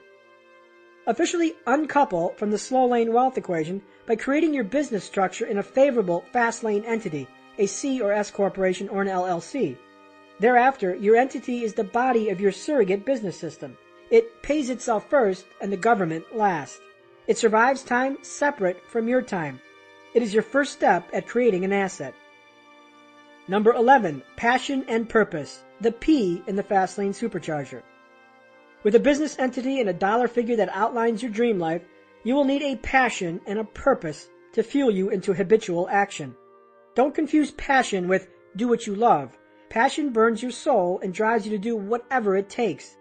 Passion revs you with excitement and rages you with discontent. Some passions are selfish, I want a Lamborghini, and other passions are selfless, I want to help orphaned children. It doesn't matter what it is, as long as the passion burns hot enough to burn a hole in your pants and get you embroiled into the process. Number 12. Educate, E in the Fastlane supercharger. Education begins at graduation. Pledge to never stop learning. What you know now is not enough to become the person you need to be tomorrow. Seek Fastlane knowledge that fosters the construction and operation of business systems in an environment that you control. Get to the library and get on the internet. Information is the oil on your financial journey. Ensure daily reading in short bursts by leveraging existing blocks of time, often squandered. The train, the plane, while exercising on lunch break, an hour in the morning before work, or waiting at the post office. Number 13. Road, the R in the Fastlane supercharger. Get onto a Fastlane road, but don't worry if you can't decide which road to travel. The road can pick you. Train your mind to see needs and problems. Observe your thoughts and language because they expose unmet needs or needs being met poorly. You don't have to find the next breakthrough, just find a problem, a pain point, a service gap, and solve it. Many of the best businesses in the world are based upon products that already existed. The owners solved the problem better. When you focus on needs, problems, inconveniences, and issues, roads open. Yes, the road chooses you. Number 14. Control, the C in the Fastlane supercharger. Control your financial plan as this refers to the commandment of control. Engage in an organization that you fully control, from pricing to marketing to operations. Fastlane entrepreneurs don't cede control over critical business functions to hierarchical control structures because they are the control structure. Swim as a shark, not as a guppy. Number 15. Have, the H in the Fastlane supercharger. Have what others need and money will flow into your life. This reflects the commandment of need. You can't explode your income by chasing money. Stop chasing money because it eludes those who try. Instead, focus on what attracts money, and that is a business that solves needs. Money comes from providing value. Cast aside selfishness and seek to have what your fellow man wants. When you do, money flows into your life because money is attracted to those who have what others want, desire, crave, or need. Number 16. Automate, the A in the Fastlane supercharger. Automate your business and honor the commandment of time. Get your time detached from your business. The best passive income money tree seedlings are money systems, rental systems, computer systems, content systems, distribution systems, and human resource systems. The key to automation in any business lies in these seedlings. 17. Replicate, the R in the Fastlane supercharger. Replicate your system and honor the commandment of scale. Get on a playing field where home runs can be hit. To make millions, you must impact millions. To impact millions, you must be on a field capable of affecting millions. Can your product, service, or process be replicated on a global scale to tap the law of affection? Number 18, grow, the G in the Fastlane supercharger. Grow your business by treating it multidimensionally, like a game of chess. Build a brand, not a business. Treat customers like your boss and reposition complaints to opportunities. Listen to the world as they offer the best directional clues. Resist commoditization. Differentiate yourself from the competition. Get above the noise. Focus on one business and one business only. 19. Exit, the E in the Fastlane supercharger. Have an exit strategy. Full passivity accomplished by a money system is one Fastlane destination. Money systems are best funded by liquidation events of massive asset values. Know when it's time to liquidate your assets, transforming paper money into real money. Know when it's time to get off the horse and learn to ride a new one. Number 20. Retire, reward, or repeat, the R in the Fastlane supercharger. After liquidating your asset, retire or repeat, regardless of which, reward yourself for milestones met everywhere along the journey. Sell your first product? Celebrate. Go to dinner, buy a cigar, or drink a beer. Break $100,000 in net worth? Treat yourself to something nice. Book a joint venture deal? Celebrate with an indulgence. Go over $1 million? Take a nice vacation. Break $10 million? Buy a Lamborghini.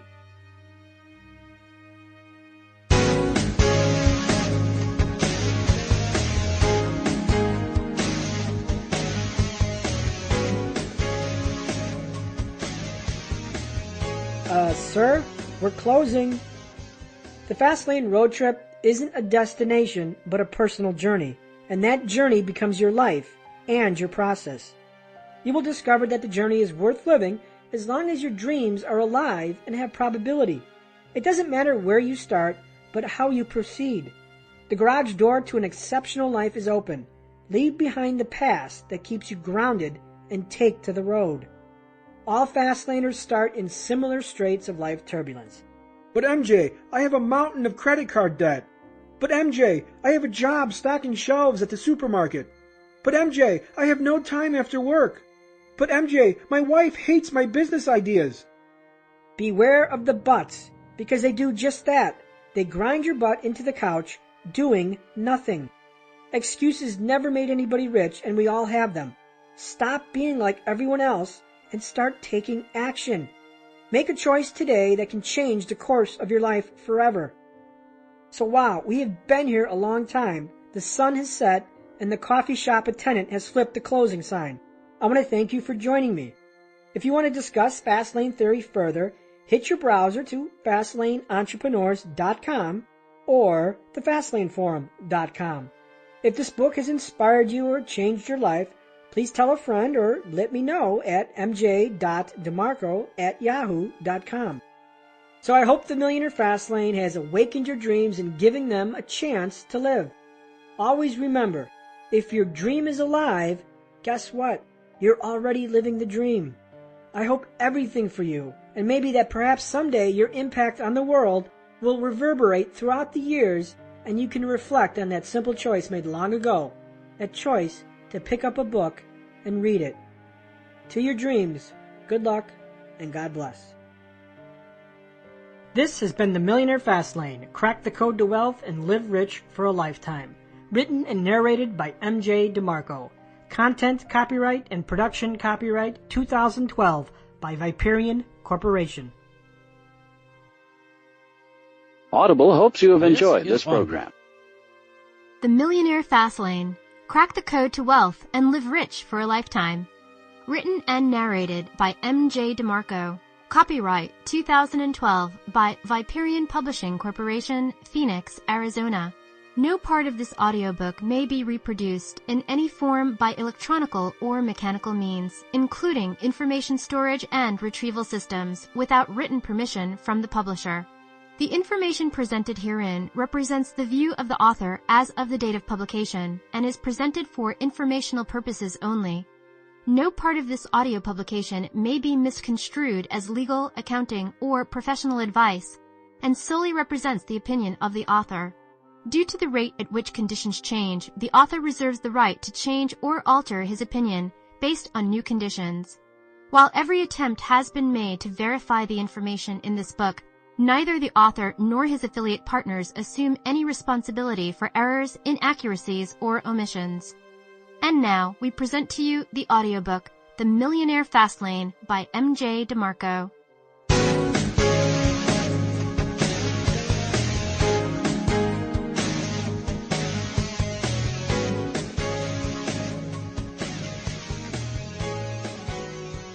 Preface. The Lamborghini prophecy completes. The Millionaire Fastlane is the echo of a chance encounter I had long ago when I was a pudgy teenager. The Fastlane was born, and with it the resolution and belief that creating wealth need not take 50 years of financial mediocrity devoured by decades of work, decades of saving, decades of mindless frugality, and decades of 8% stock market returns. Often, this book references the Lamborghini brand, and it isn't to brag to say that I've owned a few. The Lamborghini icon represents a fulfillment of a prophecy in my life. It innocently started when I saw my first Lamborghini, and it kicked my ass out of my comfort zone. I confronted its owner and asked a simple question: how could you afford such an awesome car? The answer I received, unveiled in Chapter 2, was short and powerful, but I wish I had more. I wish that man had taken a minute, an hour, a day, or a week to talk to me. I wish that young stranger would have mentored me on how to get what I thought the Lamborghini represented: wealth. I wish that man would have reached into his car and given me a book. Fast forward to today. As I endangered the streets in my Lamborghini, I relived that same moment except in role reversal. To celebrate my Fastlane success, I bought one of these legendary beasts, a Lamborghini Diablo. If you never had the opportunity to drive a car that costs more than most people's homes, let me tell you how it works. You can't be shy. People chase you in traffic. They tailgate you, they rubberneck, they cause accidents. Getting gas is an event. People will snap photos, enraged environmentalists will give you the evil eye, and haters will insinuate about the length of your penis, as if owning a Hyundai implies being well endowed. But mostly, people ask questions. The most frequent questions come from leering and inquisitive teenagers, much as I was years ago. Wow, how could you afford one of these? Or, what do you do? People associate a Lamborghini with wealth, and while that's an illusion more than anything, any dimwit could finance a Lamborghini, it's indicative of a dream lifestyle that most people conceive as incomprehensible. Now when I hear that same question I asked decades ago, I have the power to gift a book, and perhaps to gift a dream. This book is my official answer. Introduction. The road to wealth has a shortcut. There's a hidden road to wealth and financial freedom, a shortcut of blinding speed where you can achieve wealth and youthful exuberance over elder entropy. Yes, you don't have to settle for mediocrity. You can live rich, retire 4 decades early, and live a life that most can't. Sadly, the shortcut is cleverly camouflaged from your view. Instead of the shortcut, you're led down a paralyzing road to mediocrity, a dulled cornucopia of financial stratagem tailored to the slumbering masses, a legion of mandates that sacrifices your wildest dreams in favor of numbed expectations. That road? It's financial mediocrity known as get rich slow, the slow lane, or wealth in a wheelchair. That tedium sounds like this. Go to school, get good grades, graduate, get a good job, save 10%, invest in the stock market, max out your 401k, slash your credit cards and clip coupons, and then someday, when you are, 65 years old, you will be rich. This dictation is a decree to trade life for life. It's the long way, and no, it isn't scenic. If wealth were an ocean voyage, Get Rich Slow would be sailing around the Horn of South America while the Fastlaner uses a shortcut, the Panama Canal. The Millionaire Fastlane isn't a static strategy that preaches, go buy real estate, think positively, or start a business, but a complete psychological and mathematical formula that cracks the code to wealth and unlocks the gateway to the shortcut. The fast lane is a progression of distinctions that gives probability to the unspeakable. Live richly today while young and decades before standard norms of retirement. Yes, you can win a lifetime of freedom and prosperity, and it doesn't matter if you're 18 or 40. What Get Rich Slow does in 50 years, the fast lane shortcut does in 5. Why can't you drive the shortcut? If you're a typical wealth seeker, your approach to wealth can be predictably foretold by a timeless question. What do I have to do to get rich?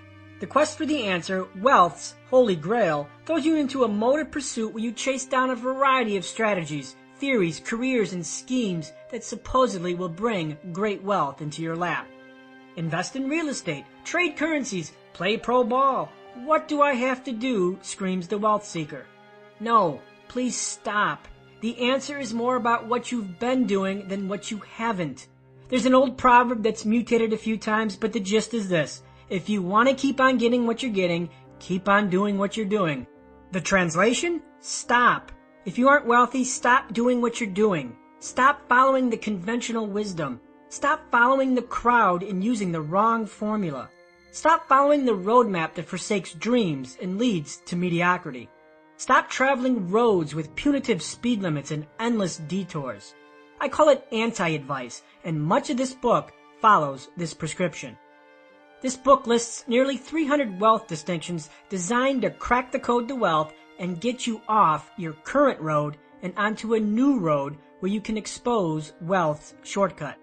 The distinctions are directional markers to stop your old ways of action, thinking, and believing, and reorient you into a new direction. In essence, you have to unlearn what you've learned. Your reality doesn't change mine. This section is for the haters. I present the fast lane with brash cynicism. This book contains a lot of tough love, and while it's opinionated, you ultimately have to seek your own truth. The fast lane might insult, offend, or challenge you because it will violate everything you've been taught. It will contradict the teachings of your parents, your teachers, and financial planners. And since I violate all that society represents, you can bet mediocre minds will take issue. Thankfully, your belief or disbelief of fast lane strategy doesn't change my reality. It only changes yours. Let me repeat that. What you think of the fast lane doesn't change my reality. Its purpose is to change yours. So let me tell you about my reality. I live happily in a big house overlooking the mountains in beautiful Phoenix, Arizona. There are rooms in my house that I don't visit for weeks. Yes, the home is way too large, and that story is a horrifying epic best forgotten. I can't remember the last time I awakened to an alarm clock. Every day is a Saturday. I have no job and no boss. I don't own a suit or a tie. My cholesterol level confirms that I dine at Italian restaurants way too often. As of this edition, I drive a Toyota Tacoma for work meaning going to the gym and grocery shopping, and a Lamborghini Murcielago Roadster for play. I almost lost my life street racing a 750 horsepower Viper laced with nitrous oxide. I shop at Costco, Kohl's, and Walmart if I'm in the neighborhood and it's past 12 a.m. No, I don't drive the Lamborghini to Walmart. That might cause a disruption in the space-time continuum. Trekkies know better. I enjoy tennis, golf, biking, swimming, hiking, softball, poker, pool, art, travel, and of course, writing. I travel whenever and wherever I want. Other than my mortgage, I have no debt. You can't buy me gifts because I have everything I want. Prices for most things are inconsequential because if I want it, I just go buy it. I made my first million when I was 31. 5 years earlier, I was living with my mother. I retired when I was 37. Every month, I earn thousands of dollars in interest and appreciation on investments working around the globe. No matter what I do on any given day, one thing is sure. I get paid and I do not have to work. I have financial freedom because I cracked wealth's code and escaped financial mediocrity. I'm a normal guy living an abnormal life. It's a fantasy land, but my reality, my normal, my deviation from ordinary where I can pursue my most implausible dreams in a life free of financial encumbrances. Had I chosen the preordained road, get rich slow, my dreams would be on life support, likely replaced with an alarm clock and a heavy morning commute. How about your dreams? Do they need resuscitation? Is your life on a road that converges with a dream, or is one?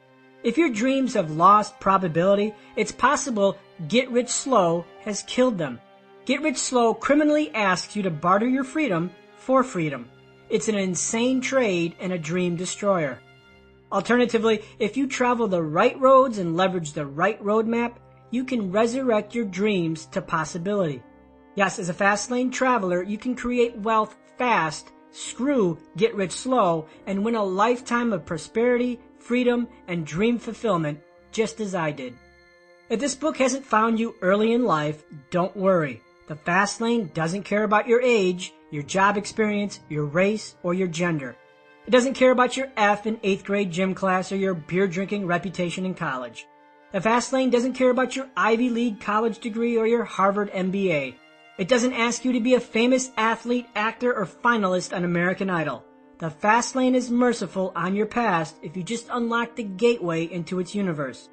Finally, at the risk of sounding like a late-night infomercial, let me clarify. I'm not a self-proclaimed guru, nor do I want to be. I dislike gurus because guru-ness implies know-it-all status. Call me the anti-guru of Get Rich Slow. The fast lane is a lifetime school with no graduates.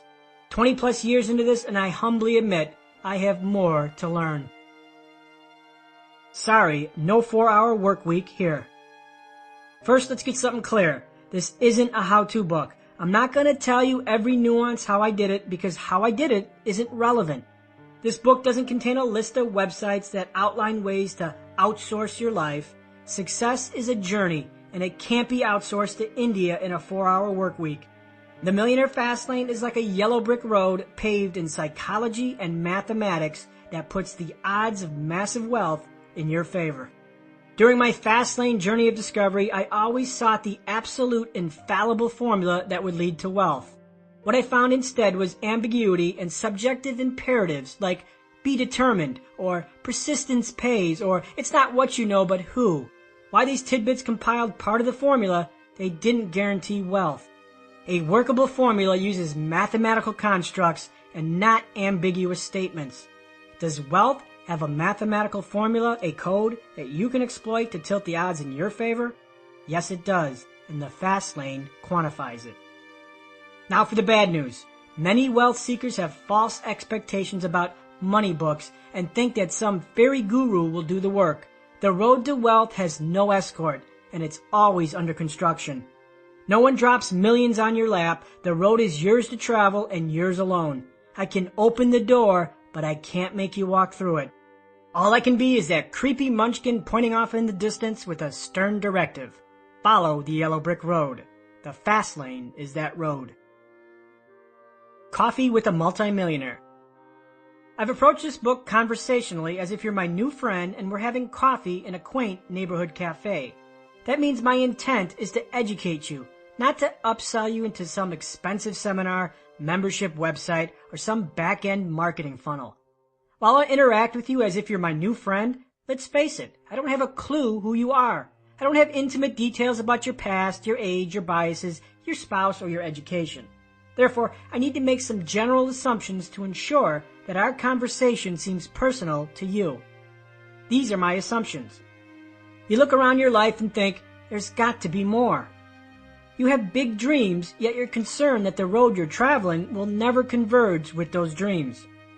You're college-bound, college-enrolled, or college-educated. You have a job you don't enjoy or isn't going to make you rich. You have little savings and carry a load of debt. You contribute regularly to a 401k. You see rich people and wonder, how did they do it? You bought a few get-rich-quick books and/or programs. You live in a free, democratic society where education and free choice are standards. Your parents subscribe to the old school. Go to college and get a good job. You don't have any physical talent. Your chances of becoming a professional athlete, singer, entertainer, or actor are zero. You are young and full of enthusiasm about the future, but unsure where to direct it.